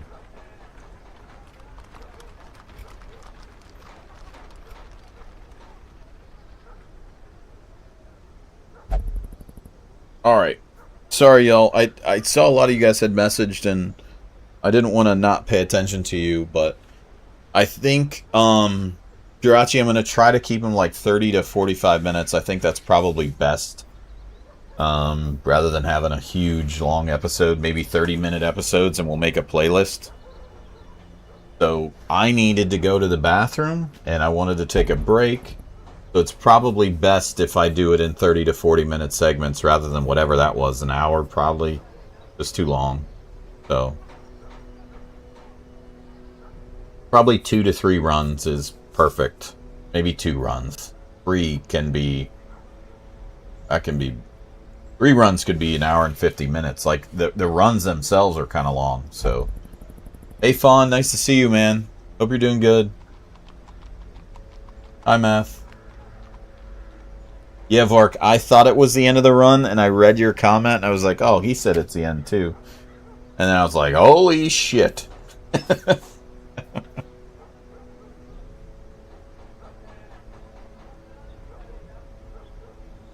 Fawn, you want me to check and see if your character's still alive? Hold on, guys. Let me see if Fawn's guy's still alive. I've been meaning to check. Oh, I can't. Miller. Damn it. Thrice a I'm still in a farm The set. seasons took his livelihood. I took his land. And now, uncountable years later, the comet has taken his humanity. My only regret is that I did not live to see that shoddy mill smashed to pieces by the miraculous bounty I reaped from beyond the void.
Sorry, Fawn. I tried, buddy, but it's in the middle of a raid. Anyway. Let me go back to my thing. So, I think I'll do one more episode, y'all, like 30 to 45 minutes, and then we'll play some Rainbow. Does anybody have any questions they want me to address? Victor, Vark, you guys have any questions you want me to address before I get into the next one? Anybody on the YouTubes questions?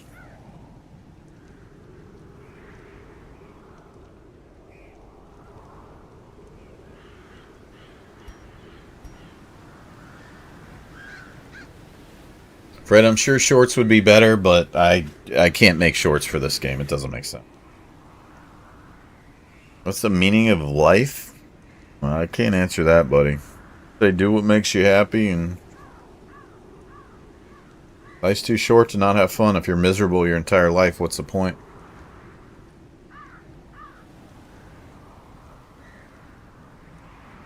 Try to do something that makes you happy as far as work goes. Otherwise, it's gonna be a rough life.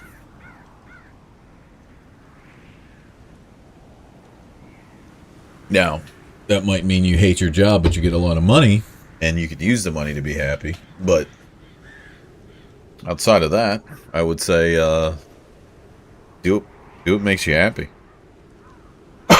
Excuse me.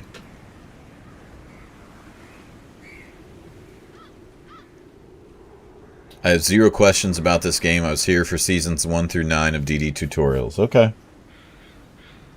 Alright, so I guess we'll just move on to the next one. And then we'll play some Rainbow.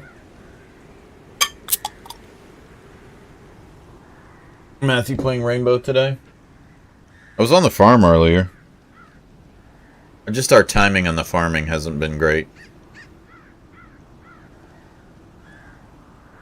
You've been busy the last few days, though. You're coming in for farm? Okay. Okay, yeah. Probably tomorrow I can turn it on all day. I got some stuff to do in the morning, but...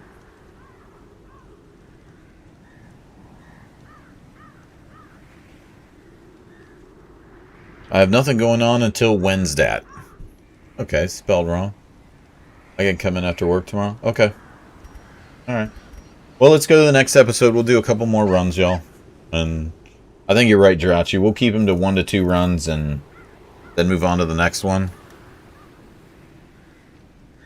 The next series is probably going to be Long Dark too, Jirachi. I think I'll do this with Long Dark. We'll do 30-minute to hour-long episodes. That used to be really popular on YouTube.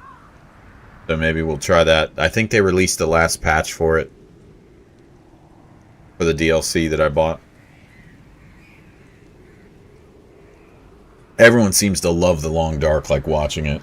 Pretty cozy. So. What all have you gotten done? I've probably paid off... Since you've been on last, I've probably paid off $40,000 to $50,000. I mostly was doing contracts. Probably got through 1 planting. I've done some of the grass, but there's still grass. I was just collecting the swath. Mostly I did contracts. The good ones. I didn't stop time for shitters, though. So our debt's down to like 30 grand, probably 40 grand from wherever it was, 100.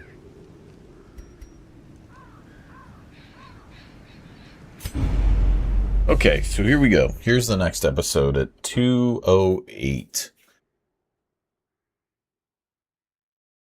In time, you will know the tragic extent of my failings. Okay, y'all, so going back to where we were talking about, we're at the point where we're full again, but the game changer of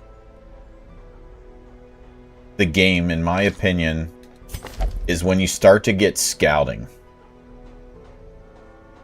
As you start to get scouting, you can heavily mitigate your stress risk as they level up. Initially, it's going to be a rough time, but as it goes on later and later and you get these guys leveled up, you're going to notice that your stress goes down significantly. And it's because you're able to avoid traps. You're able to pick and choose your battles. You can go out and around a really bad hallway rather than just face tanking it because you didn't know what was coming. That kind of thing.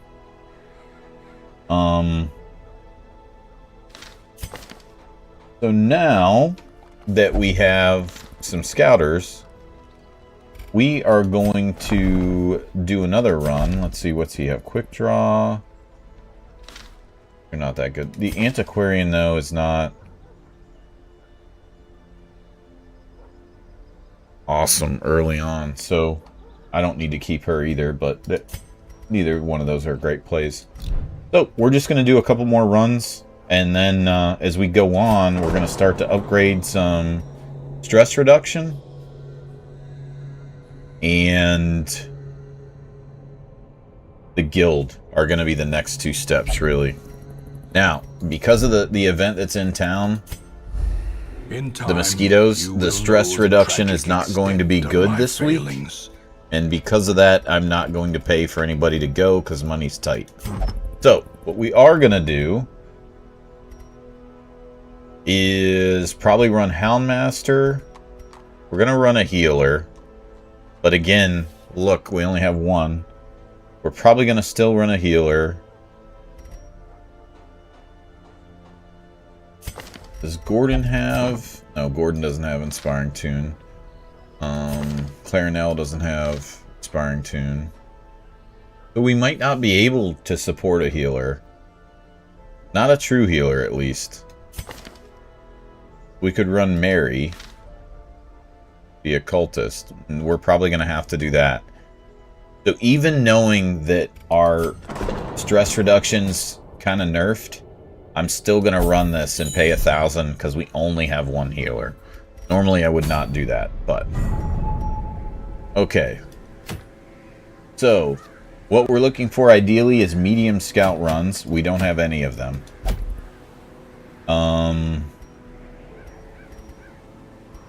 We need to look at our party. Let's see. A lot of stress, so she's going to go. A lot of stress, she's going to go. A lot of stress, he's going to go. Okay, so those are all out. So we need to run...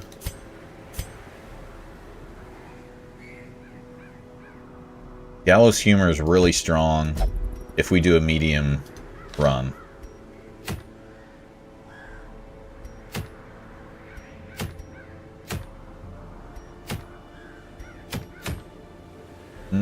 This could be one. Let's see.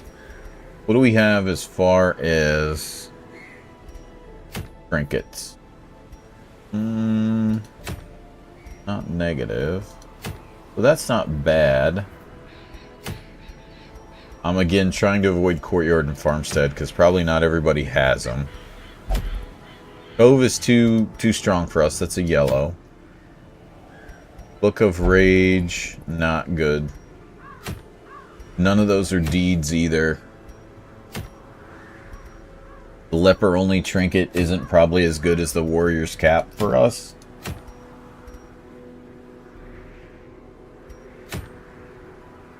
So I think we probably go Warrens here.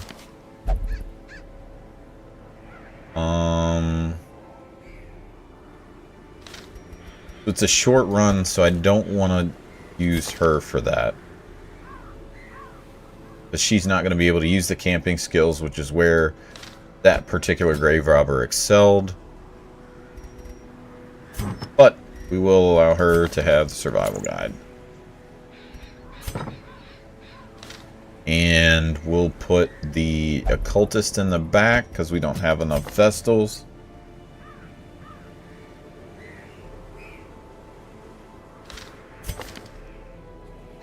And he's primarily going to heal.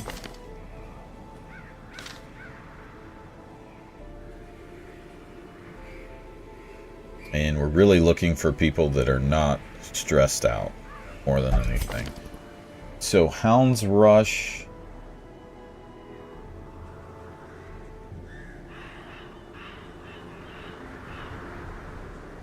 Guard dog.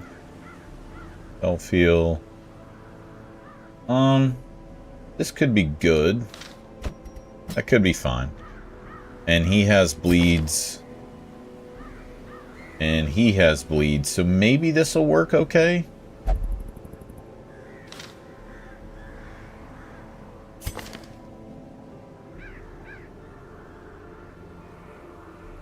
Yeah, let's do this one. See how this works. This is a little bit of a different party that I would not normally run. But let's see how this goes. And then I want Bleed Chance Trinket that I left on the Hellion. I want to take that off.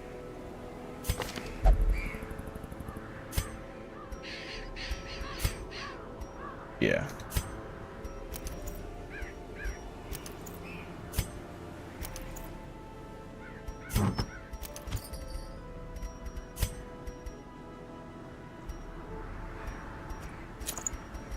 Well, actually, let's give that to him.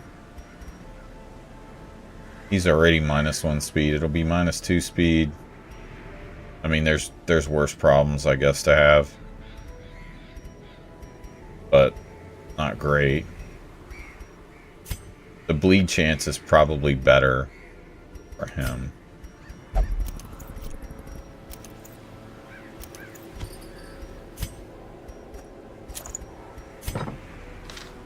Okay. Alright, so we're going to go to Warren's, so let me check my spreadsheet. Okay. Warren's. Short. Need 10 torches. 3 herbs. Holy water. And bandages. Anti-venom, 2 keys.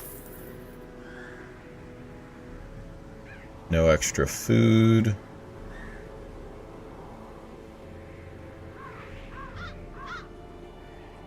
So 2 shovels. Oh, she brought a shovel, that's right.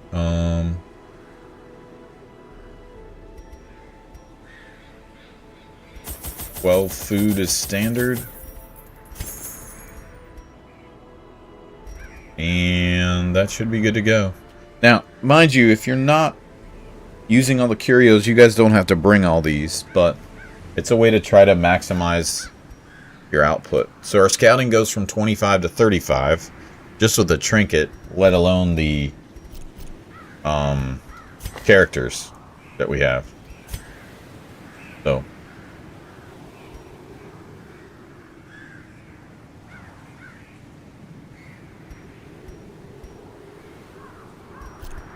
should be better this time.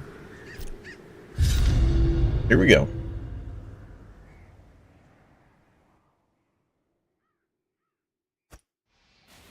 They breed quickly down there in the dark. But perhaps we can immediate scout check, which helps.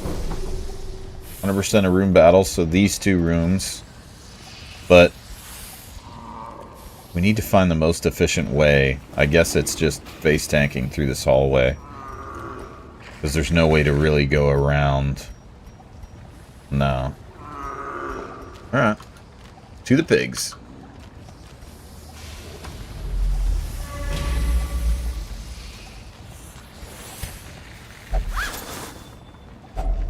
Glittering gold, trinkets and baubles. He's at 80, she's at 100. So, immediate stress reduction, good deal. On top of that, as the light gains purchase, nobody got hurt. We didn't take extra stress. Purpose is made clear. These things suck.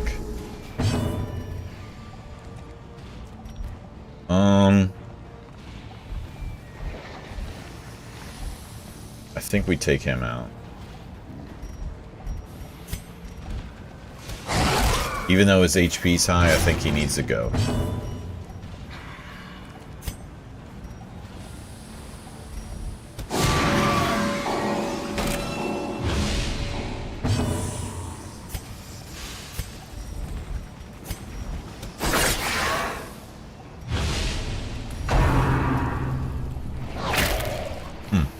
Surprised we didn't dodge that one. Yeah, that's the additional stress that I kind of was worried about. Okay, so one dies.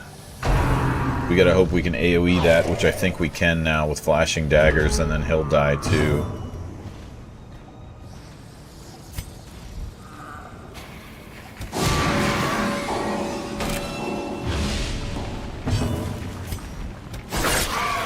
Okay, die. Nope, he didn't have a bleed, but that's okay. Dead. One left. Maintain the offensive.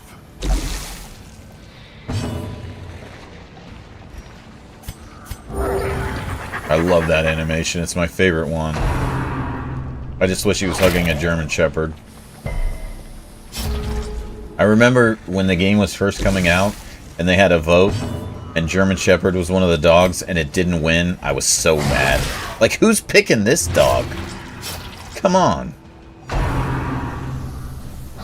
I think it would be different results. I think probably a Golden Retriever would win now. Or like a Corgi or something. But at the time I was so mad that German Shepherd didn't win. A trifling victory. But a Okay, victory there's a scout nonetheless. check. So this is what I'm talking about. We can completely ignore this hallway. But what we're going to do is we're going to go here, take this out, disarm this trap, hit these curios, go back out around, and then we could go that way and hit all the curios because there's two more with ignoring this battle and then going into this one.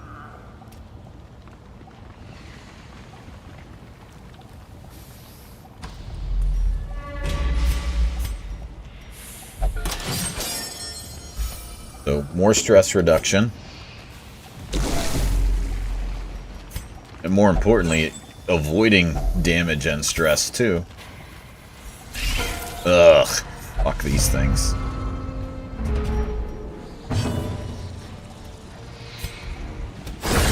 Oh, the clutch. Cleansed from The our fucking lands. dream.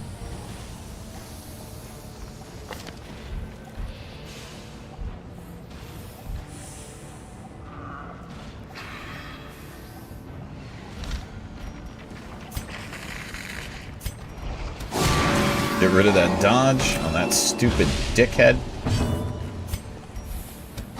Another one falls.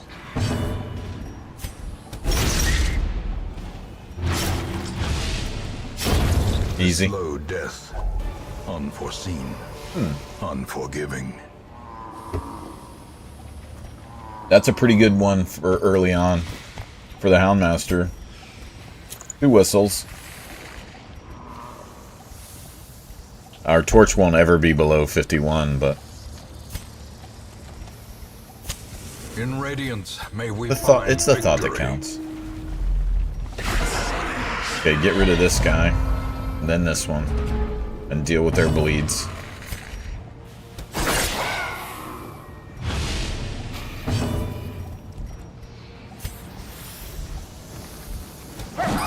Ugh.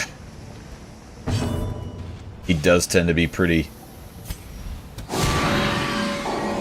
dodgy, these two.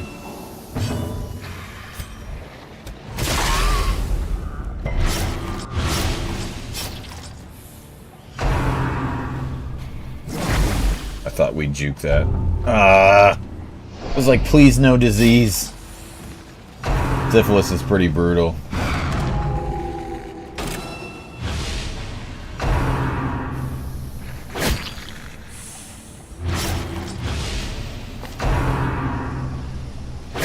Yeah, it's pretty rough.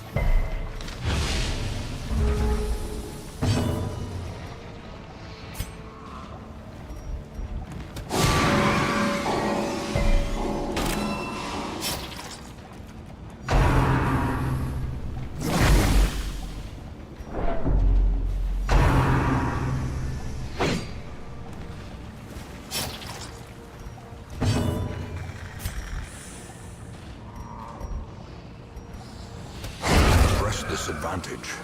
Give them no quarter.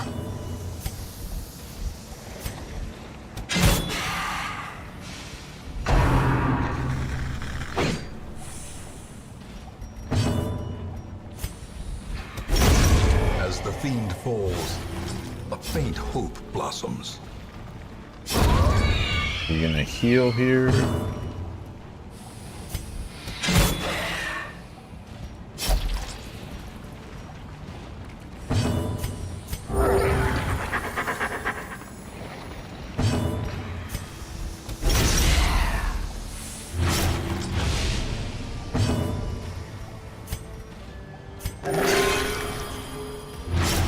Ah.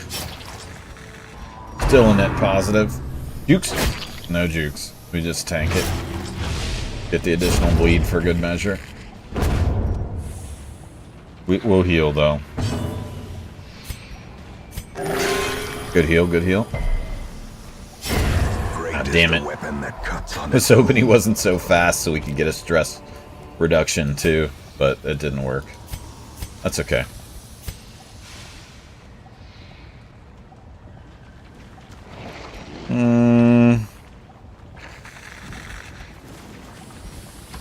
So because we're going to get the stress reduction, use him to disarm this. Hit the Curio.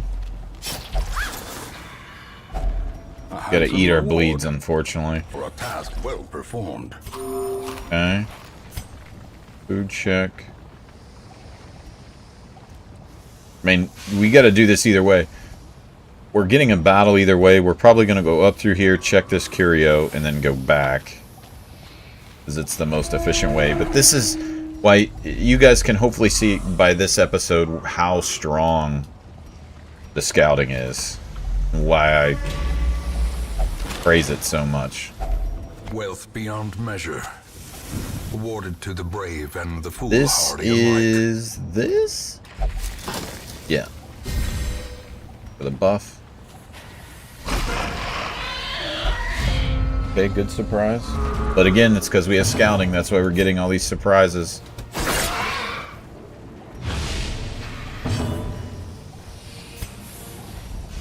A singular strike. Continue the onslaught. Destroy them all. Jukes! Unnerved, unbalanced. 26 stress. Holy shit. Oh, this is not good. Reeling, about to break. It's crazy how fast the game turns against you. I don't give a shit about dodging that. It's a 26 stress. Not healable.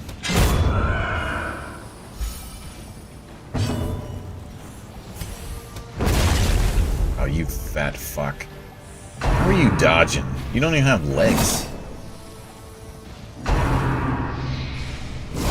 Oh my god. Dizzying blow to body and brain. So crazy how fast that turns.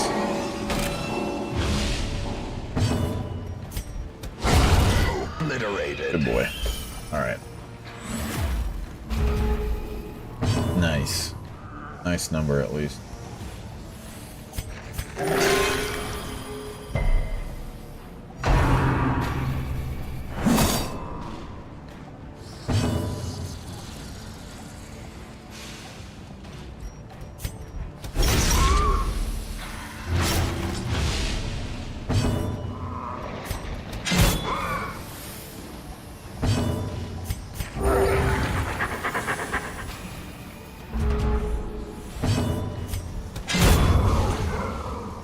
Could have just buffed and let that go. Ghoulish horrors. Brought low and driven into the mud.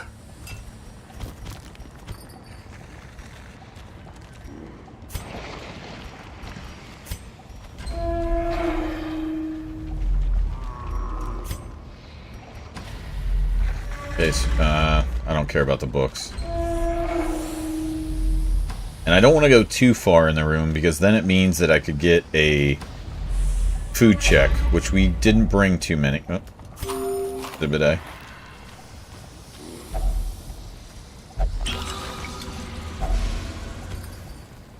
Accuracy stone, 4 accuracy, -1 speed. Not that great. Okay, who needs more stress? 69, 41. I should have done that differently. because his stress was lower, I should have used him there. Because it could mean that he could possibly go on a run next turn with the right luck. She is not going to be able to get to that point this late in the raid without a campfire. But it's okay. The light, the promise of safety.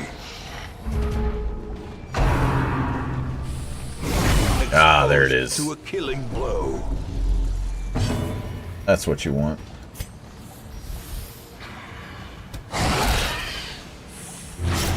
Crazy how we've gotten... That run has been really bad for RNG guys. Oh well. These are why I say, guys, the short runs are brutal. Do the medium ones. If you're wondering why, that's why.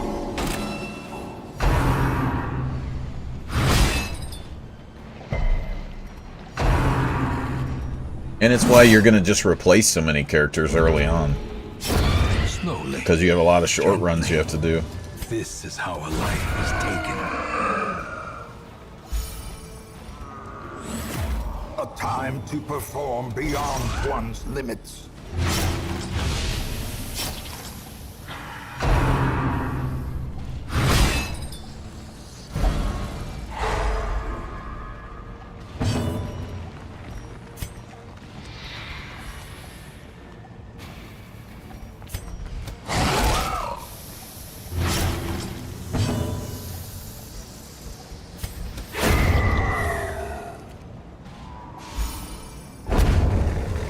Another whistle.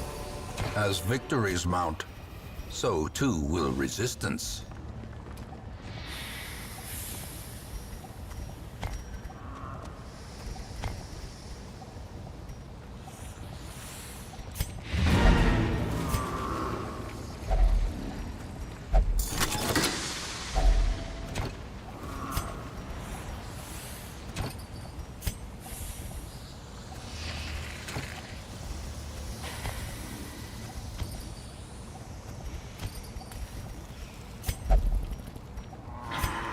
Okay, here we go. Some experiments should have never happened.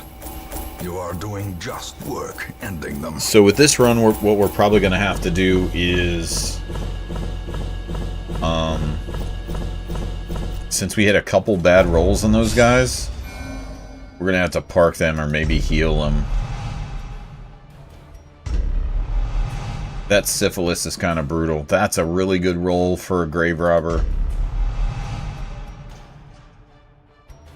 Spiritual's good. That's not good at all, though.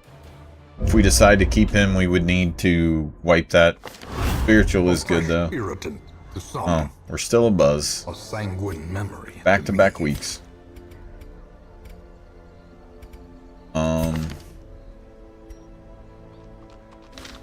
Okay, so let's see who we get first before we make any decisions on who has to go. But still no healer. Bounty Hunter's pretty strong, though. Couldn't take him in the ruins. Leper's pretty terrible. We're going to ignore him. The Occultist has the heal.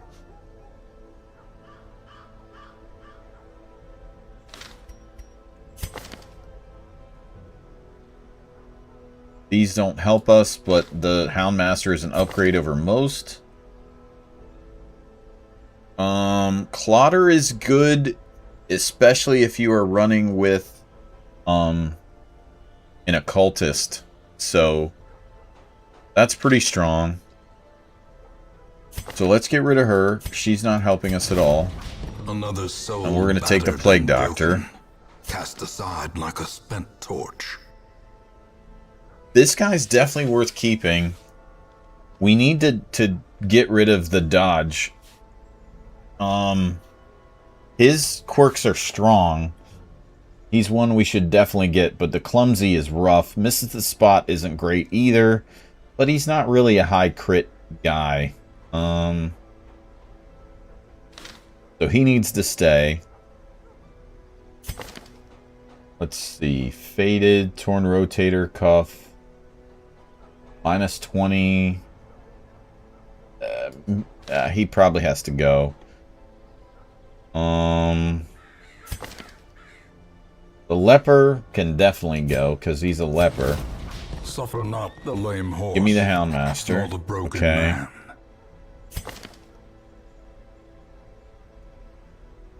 Mankind Hater's pretty strong. It's like a good general work because there's a lot of humans.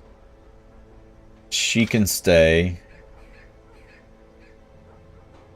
I don't know that we can save the room. Luminous is pretty good, but a few things that would have to go there.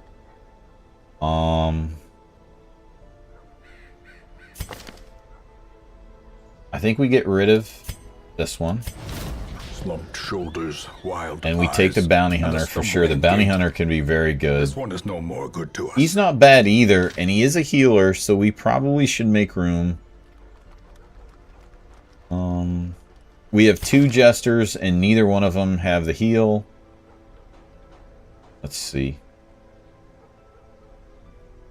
He's probably going to steal some money from us in raids. But Fragile's really bad. Gothic isn't bad. Man, that's bad, though. He has every rose has its thorn, which is good.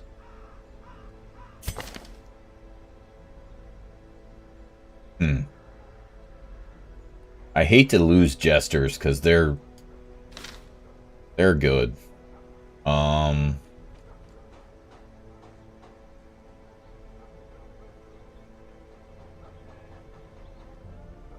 Think through this.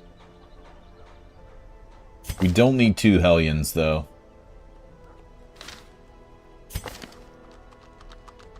Mankind Hater's good, but the rest of these are eh.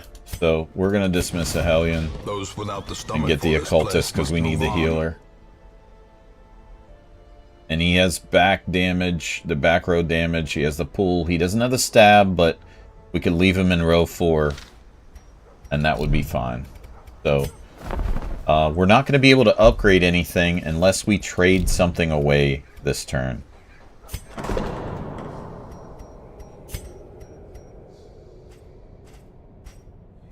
At this point, I think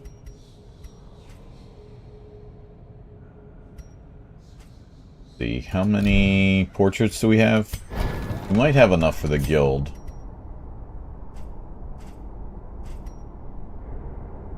%10 isn't enough to justify that.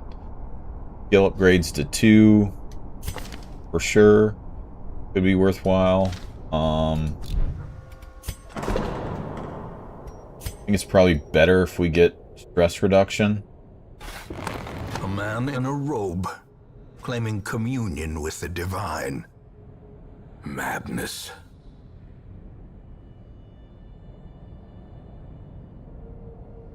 And we really, especially in the first 10 weeks, guys, when you're figuring out who you want to stress heal, it's only really your main healers, preferably just your Vestals. But you can see we only have 1 Vestal, and we're how many weeks in? You don't really need to. You're gonna typically have the room for the damage dealers. So let me grab these guys back because they took quite a bit of stress damage.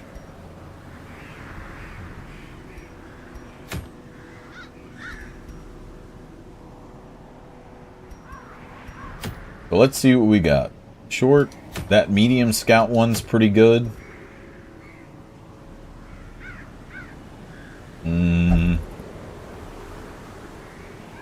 That's medium combat. Avoid those. 20% chance of party surprise. That's not very good. And it's short. Medium, gather 3 holy relics. That gives you All Saints Day too, which is pretty good. We can do this one. That trinket's alright for max HP. So...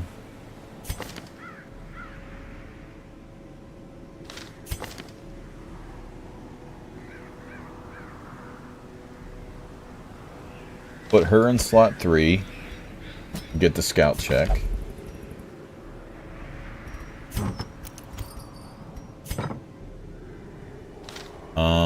Our Houndmaster has quite a bit of stress, so we'll take his trinkets off. Maybe I'll bring the other Houndmaster. She has Gallows Humor, which is pretty good.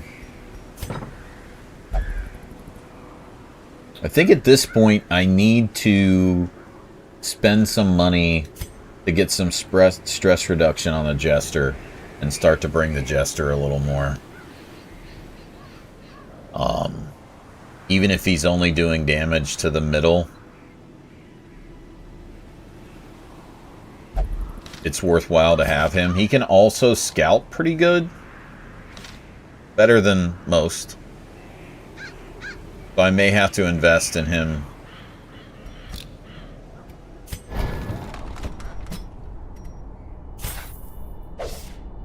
Whoops. Took the wrong one, yo. That cost me $1,000. That's alright. Both of those are better than these two.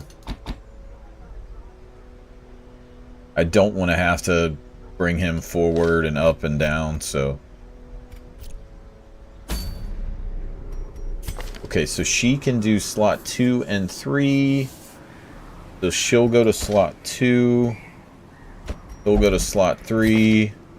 So that he can use Inspiring Tune.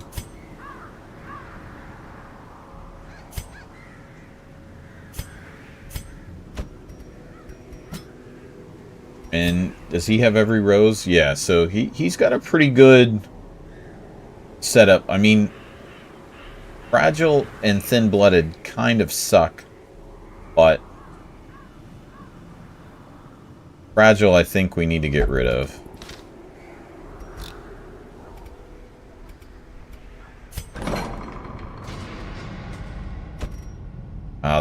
Nah, that's gonna keep him out. That's okay. We're gonna risk it.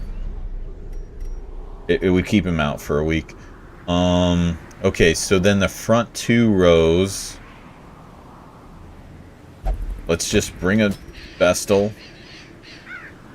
And then probably a Shield Breaker.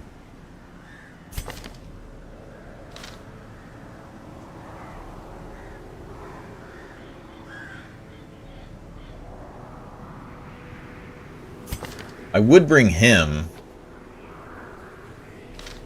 But I think Shield Breaker is a better fit here. Well, Reynaud could work too.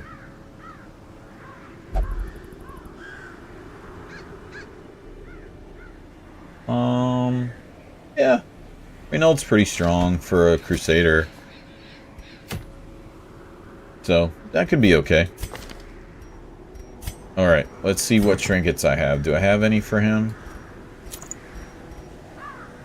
+5 accuracy, sure.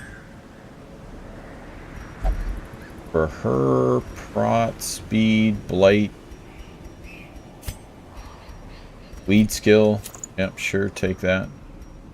Having bleed resist is bad, but it's not as bad because we have Vestal with us. And we have a lot of stress reduction here, so we could bring somebody that was stressed out. But we don't have anyone, so let me bring someone that's stressed instead, which would be her or the other Shield Breaker. Oh, that's a lot of stress, though. But she has Impale.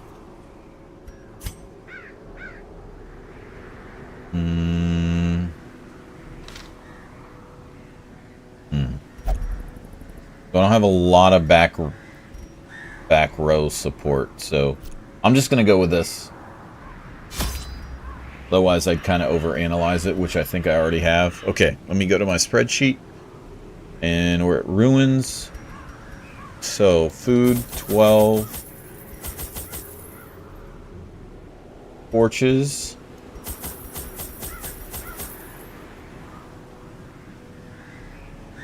We need 8.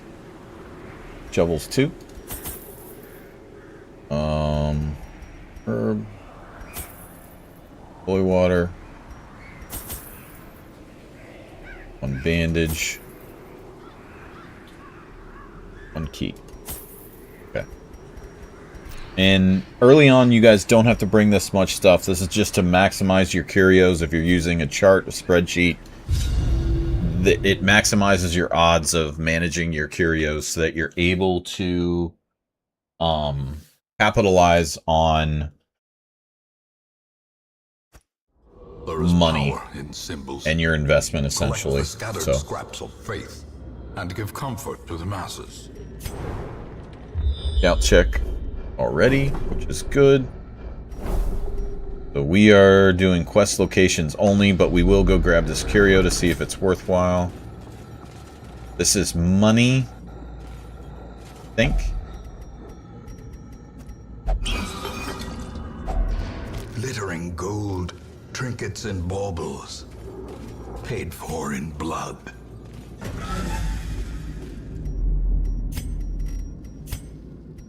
Quest location.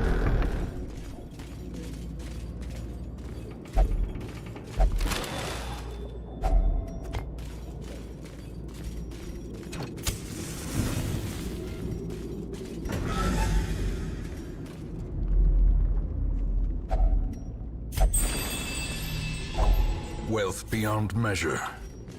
Awarded So these to the are brave obviously and going to the take up foolhardy alike. some space in your inventory. So you're probably not going to be able to get out with as much here.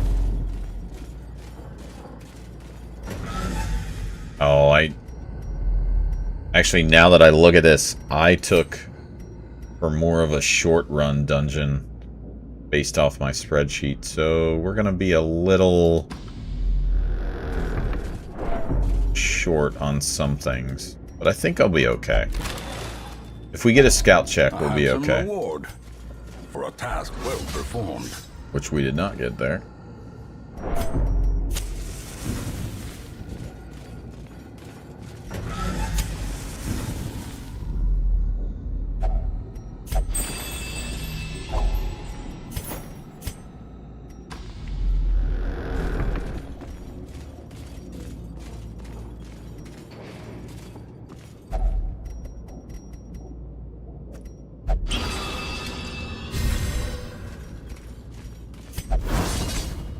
Nice dodge.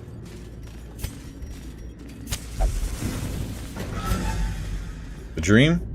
No, didn't get lucky. At least they got surprised, though.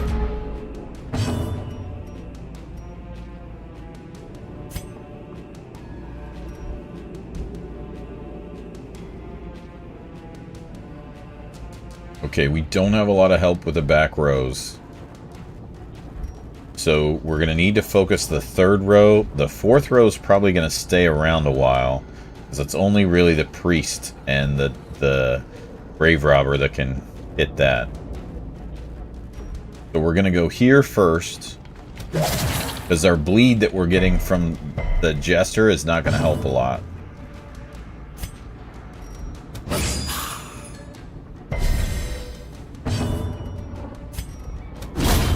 Good, that was a good roll. Okay, good deal. Now we can hit him. Blossoms. That was a good roll. Oof. Pretty high. We might just stress reduce that. I'll wait till I'm ahead, because right now I'm not.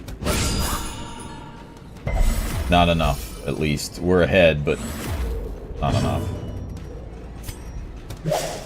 Fuck. I should have looked at the accuracy base. Continue the onslaught. Okay, now I'm going to take it slow, Them all. so that I can do some stress reduction here. Hold on, Gary. Get stunned. Okay, now...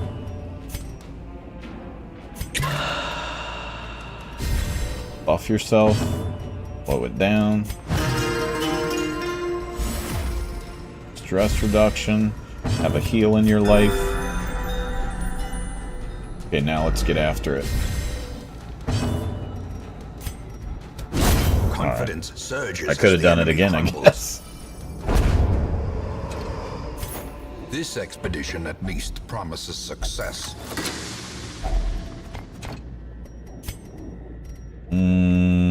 1250, 250 each, 375 each.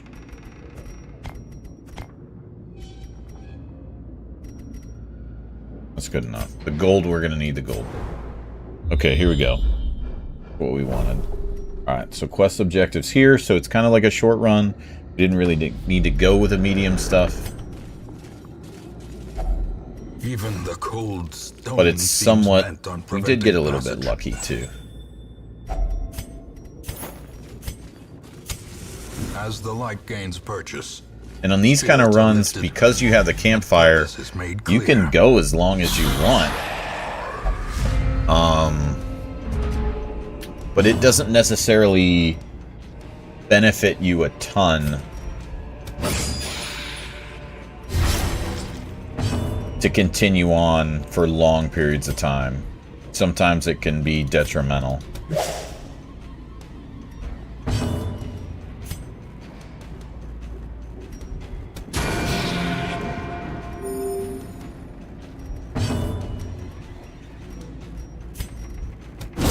Be gone, fiend.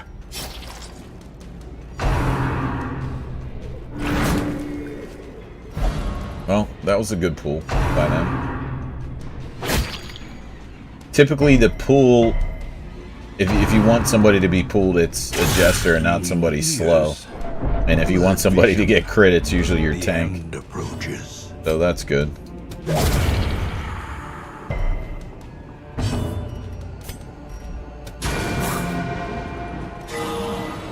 He's the only one that can do damage to him right now.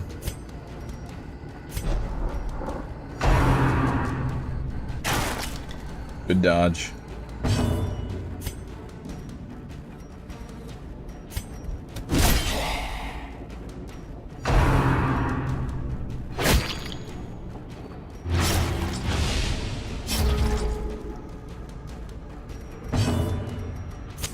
The match is struck.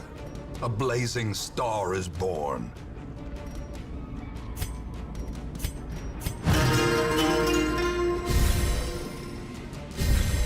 A time to perform beyond one's limit.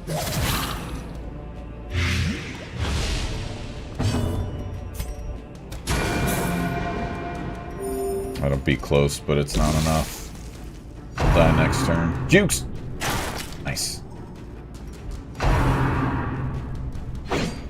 Oh, jukes from that fat piece of shit. That's good. Their formation Into the is bong? broken. Maintain the offensive.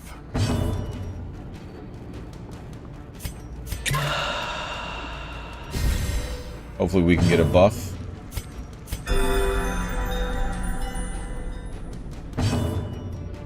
And then... A brilliant confluence of skill and purpose.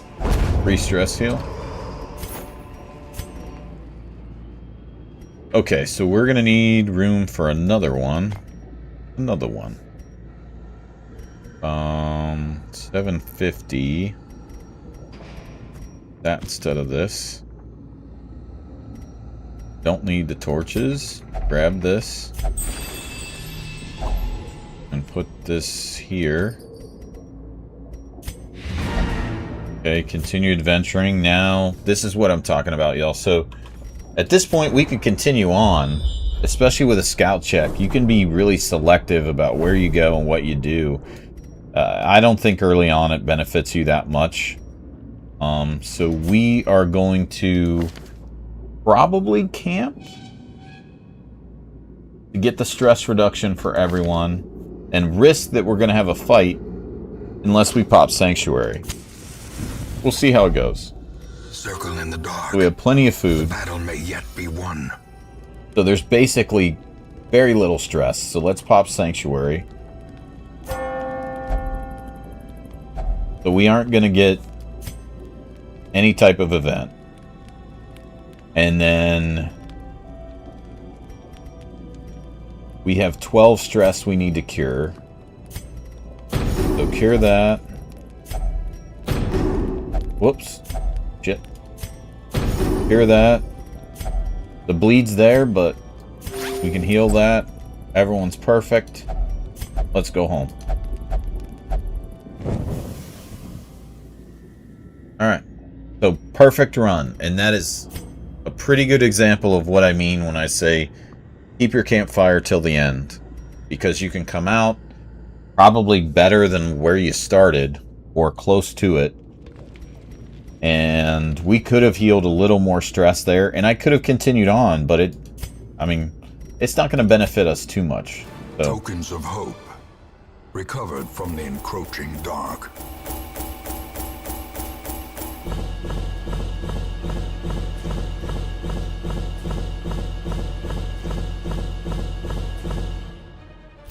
So, we got a trinket. We made a little bit of money. We didn't get a lot of deeds there, but that's okay. Let's see what we get. That's not good. That will have to be cured or we can't keep him. Because we always run high torchlight. That's really good for a grave robber.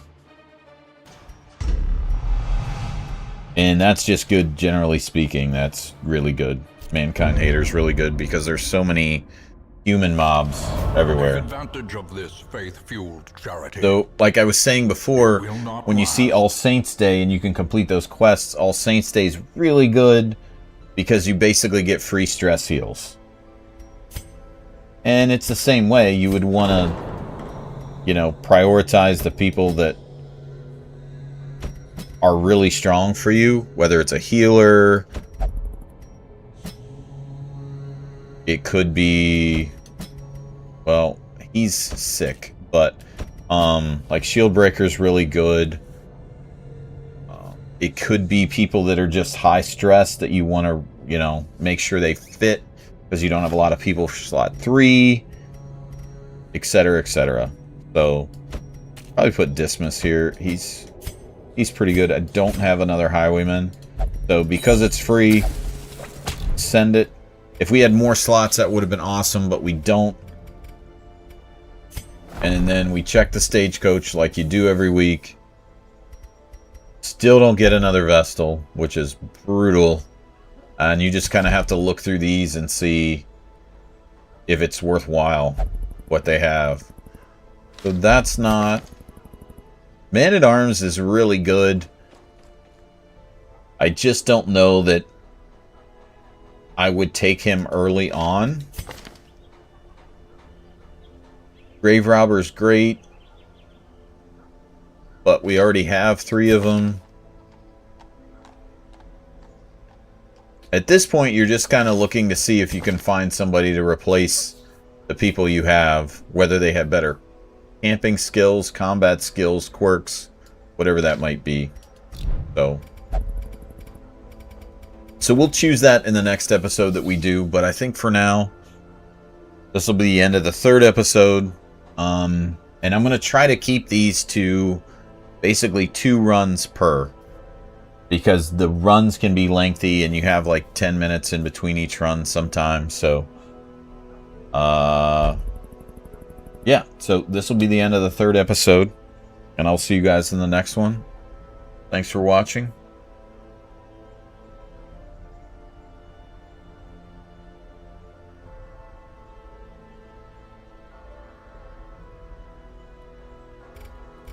Okay, that ended at 2:58 Jirachi, which probably was still about an hour.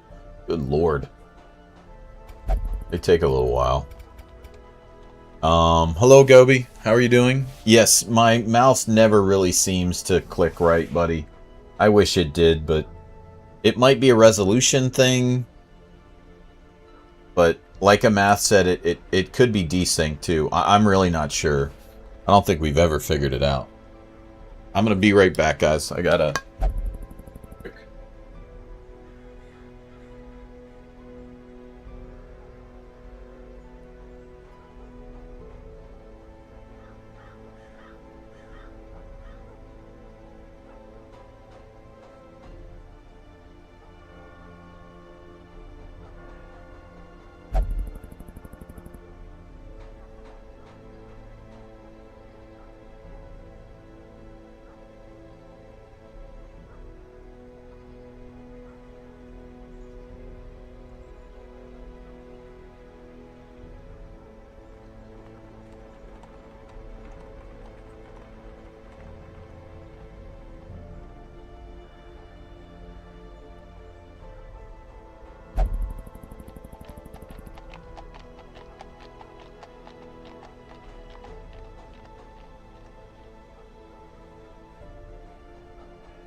Okay. Sorry, y'all. Alright, so, anyway, that was Darkest Dungeon. We'll get out of here. Shout out to Jirachi for editing all that stuff and cutting it and pasting it and putting it on the YouTubes. Thanks, buddy. So from here, let me switch the scene so you guys can see the sweet bird. Probably just do a couple runs of Rainbow. Yeah, oh, W Jirachi, that's right. They're so long I have to render them overnight. Can I render it? Or no? I do remember that being a long fucking process. Would it help if I do it? Or do I guess if you edit it, you probably have to render it, huh? Ugh.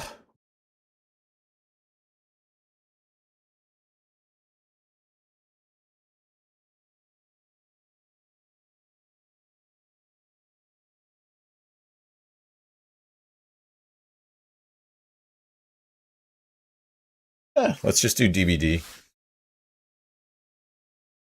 Oh, I see. I see. Yeah, see, I don't even know the words. We'll just do Dead by Daylight, y'all, because I only have like maybe 40 minutes, 45 minutes. So that would be like a ranked match. So we play DVD. I'm gonna try to play Freddy, I think, again. I don't know if he's good or not, but I'll play him.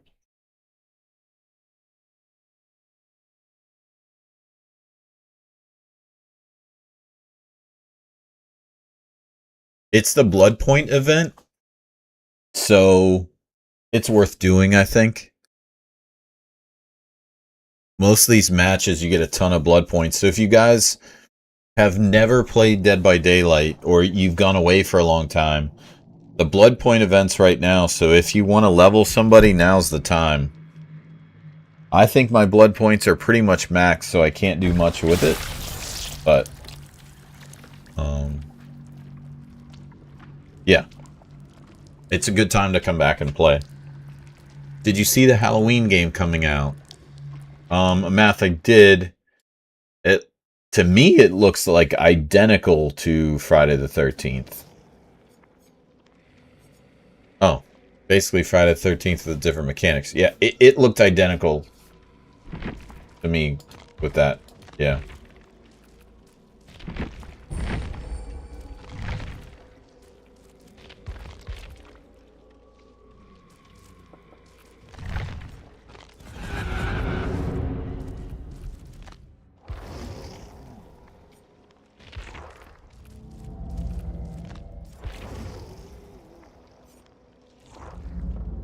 Alright, let's see what we got for the tombs.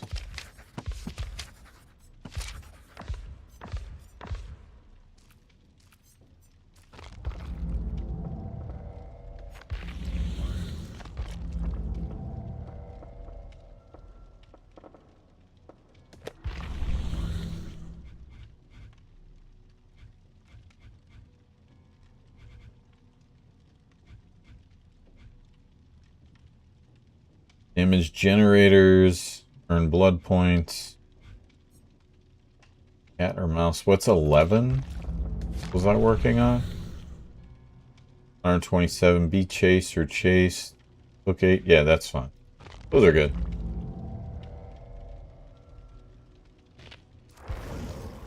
There's a single player mode for that. Doesn't matter though, although I'm gonna get mogged by the Hellraiser game.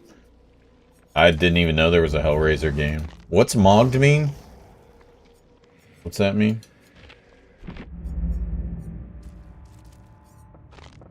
I'm not familiar with that term.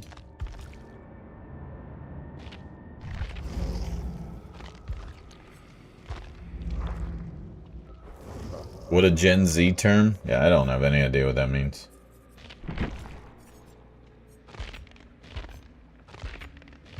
I think I need to upgrade him.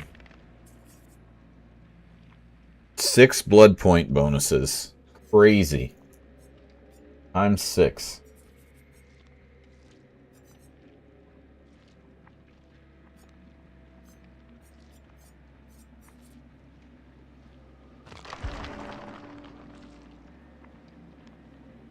Looking significantly more attractive, stylish, or dominant than those around you, effectively outshining them. A fucking stupid word. Who the fuck came up with that word? What a dumb word. Somebody who probably can't read came up with that. Dumbasses.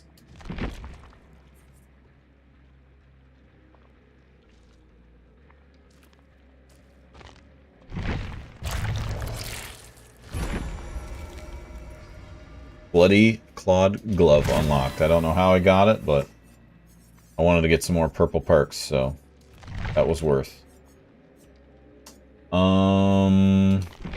Okay. The Noeds, pretty good. What's good on Freddy? Does anybody remember? I feel like it's been so long.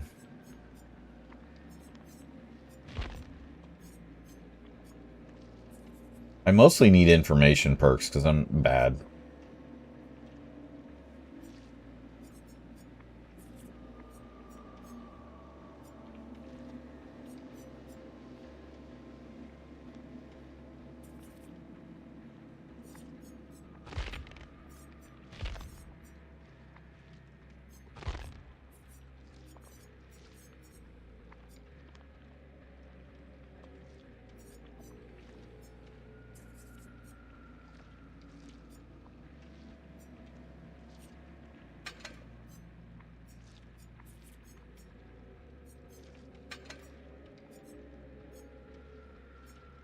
I think I'm going to take Nurse's Calling.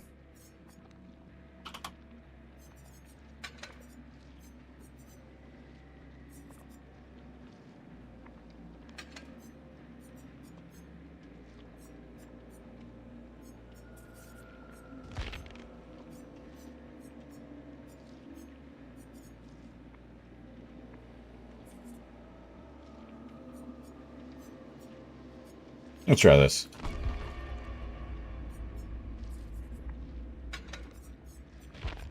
Since there's a blood point bonus, we might as well take the Scream Pie.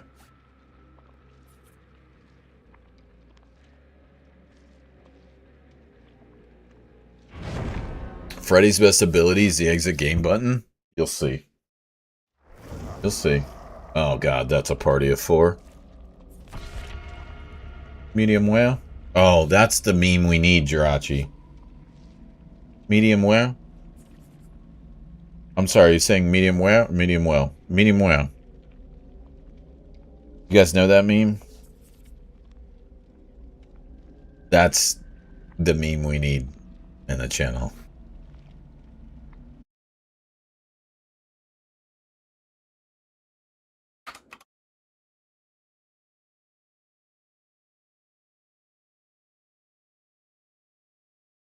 It's TikTok. Oh, wait, this one's Reddit. Hold on. This one. I've watched this 18 times and I'm still not sure.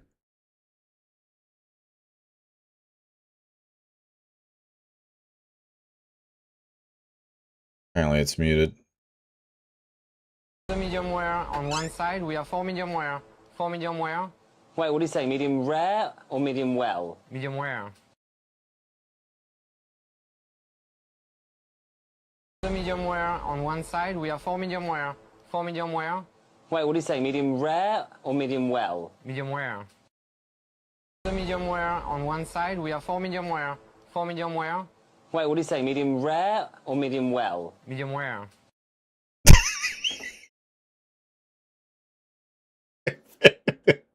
It's so good. What do you say? Where? Medium where? Oh, it's so good. That one's really good.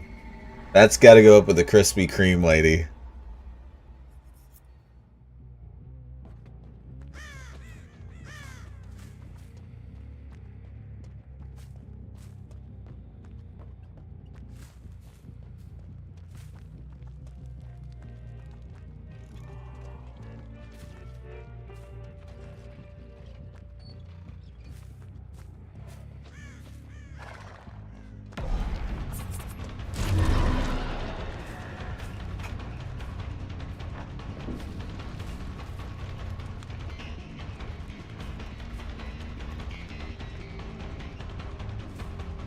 That guy's trying to get caught. I'm not gonna...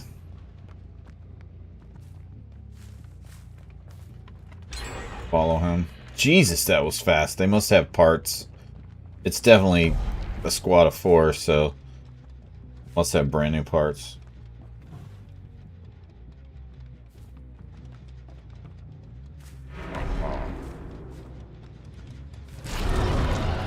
That's not gonna reach.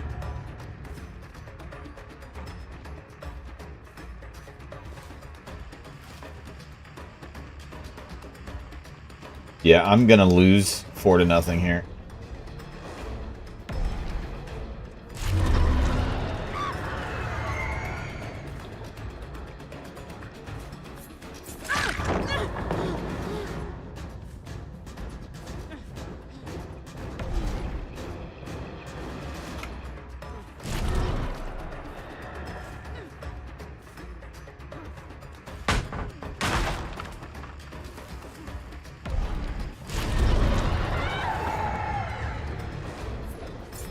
Ah, I didn't want to do that.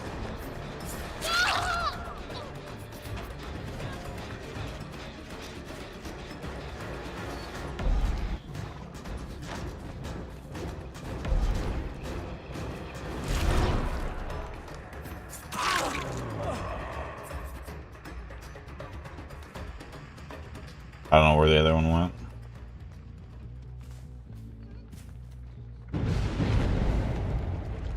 There goes Hex Ruin.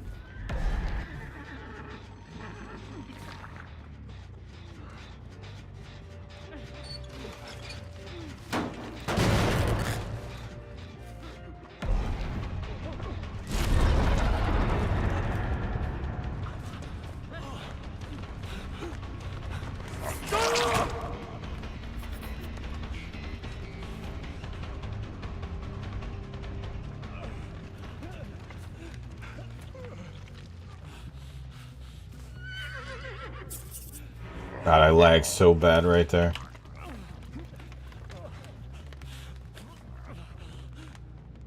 I'm gonna leave him down.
I don't know how that didn't hit him.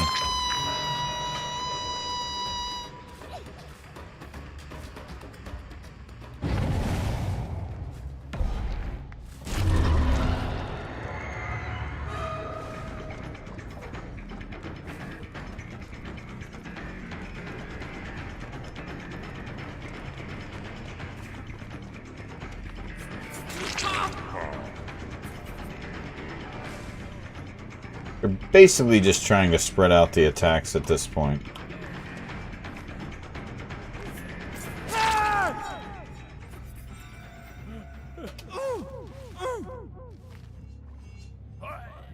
Had to grab him before they got to that pallet.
Shit.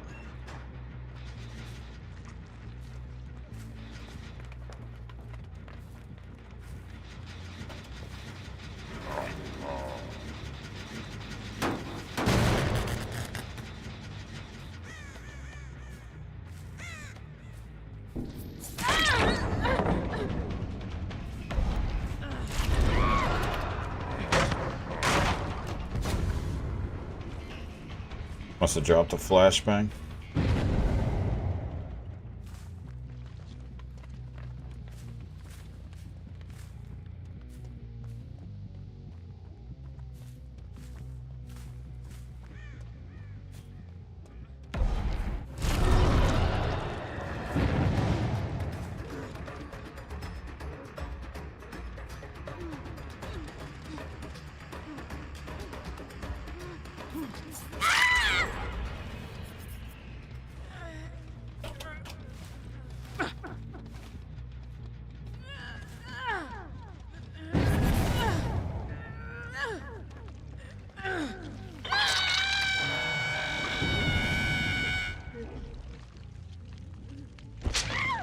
I don't know why I couldn't teleport there.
Get jebaited, kid. Get absolutely jebaited.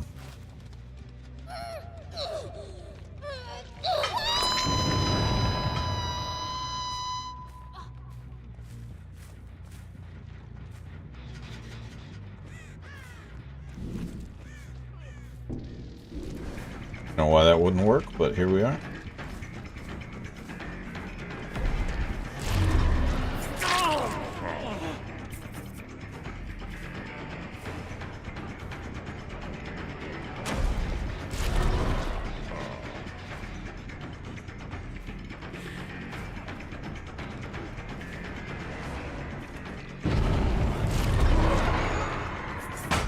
Ah.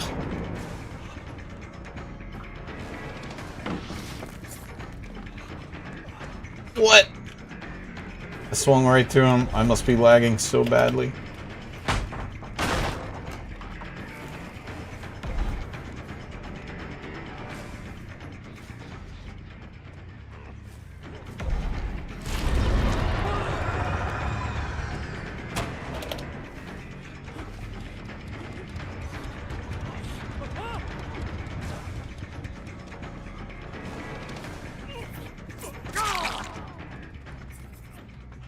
Oh, or he's lagging.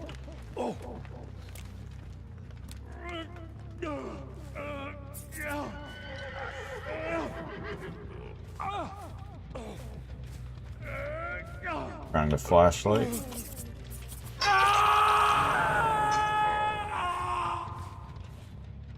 There's the other people. That didn't trigger anything. I've somehow spread out all my attacks, which isn't good.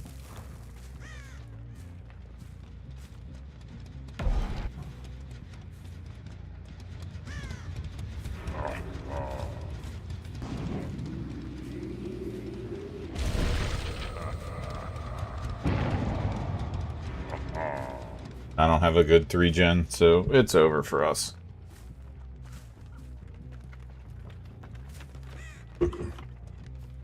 That's alright. I was up against a team of 4. I didn't expect to do well. Not at my MMR.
Somebody's going to get it from the other side. I'm sure they're going to get out.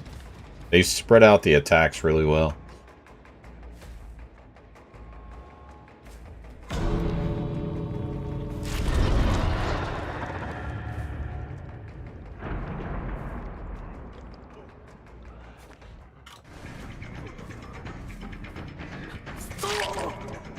Yeah, he has dead hard, so that's not going to do anything.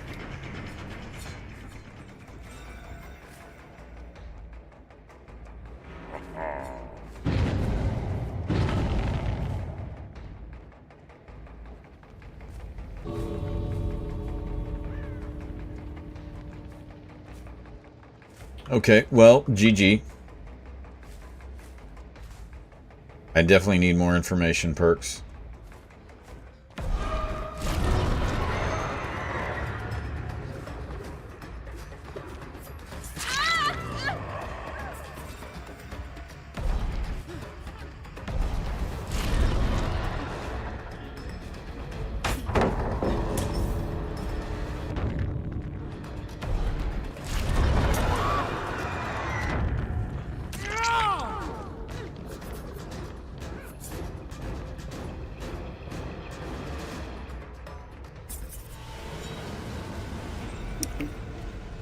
Crazy that I hit them 8-9 times and on the hooks and I still didn't get a kill. Good game, good game.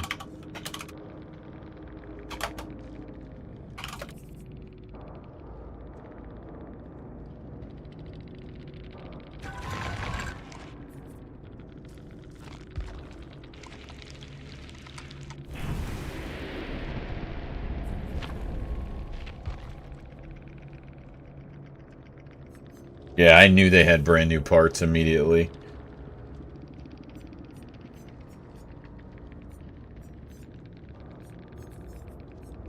And they had boons all... Oh, yeah, that was really sweaty. Really sweaty team.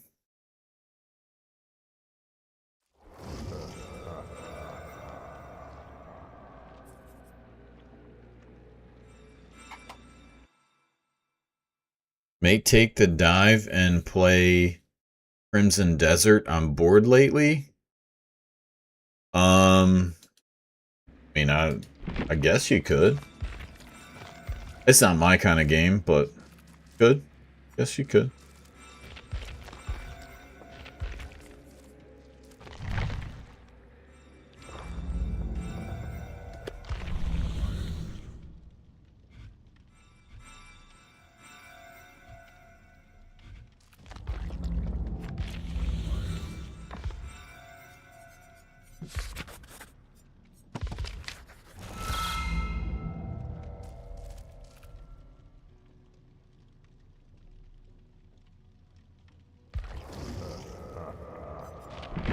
Yeah, I need to figure out... Nowhere to hide isn't helping me. The Hex Ruin perk isn't as good as it used to be. They know to focus on that for sure.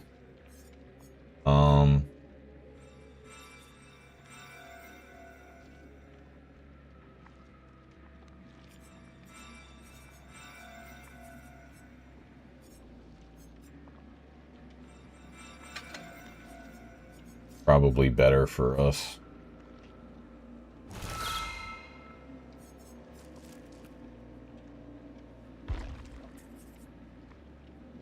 Let's see what the shrine has. Oh, these are not helpful to us.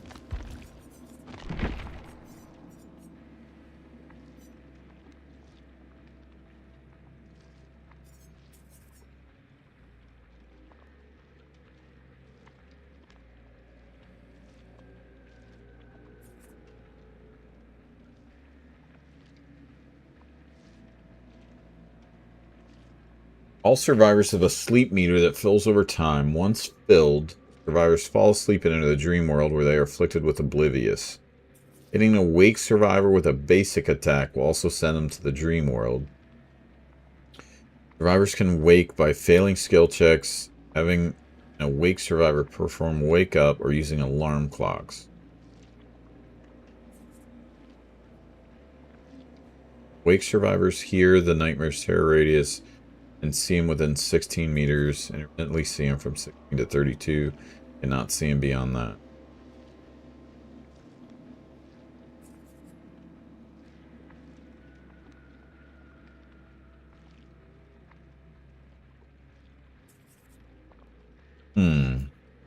I'm not sure how you'd build Freddy now.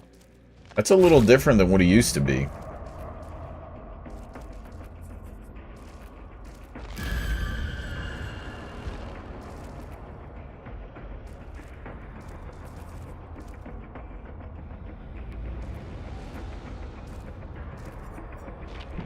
I'd have to look and see like what people recommend. But yeah, there's a lot of blood points you get from this event for sure.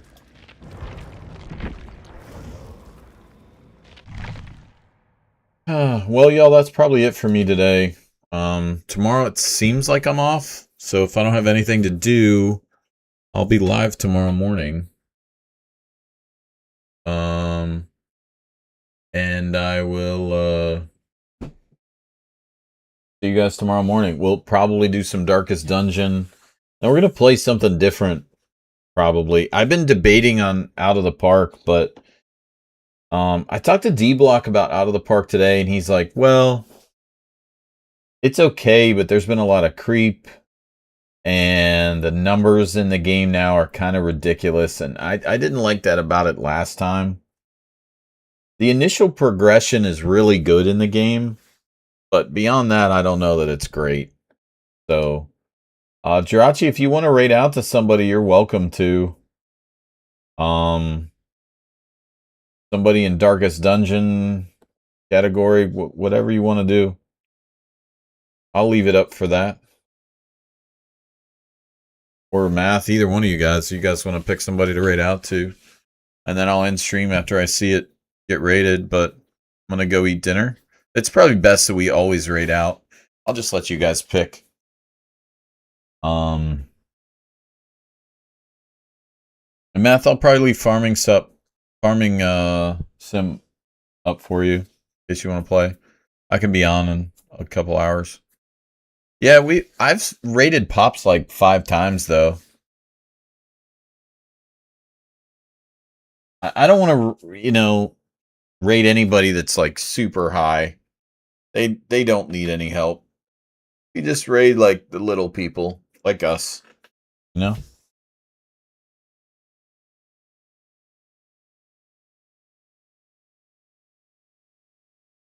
Marines are fine. I always support raiding Marines and vets. That's great.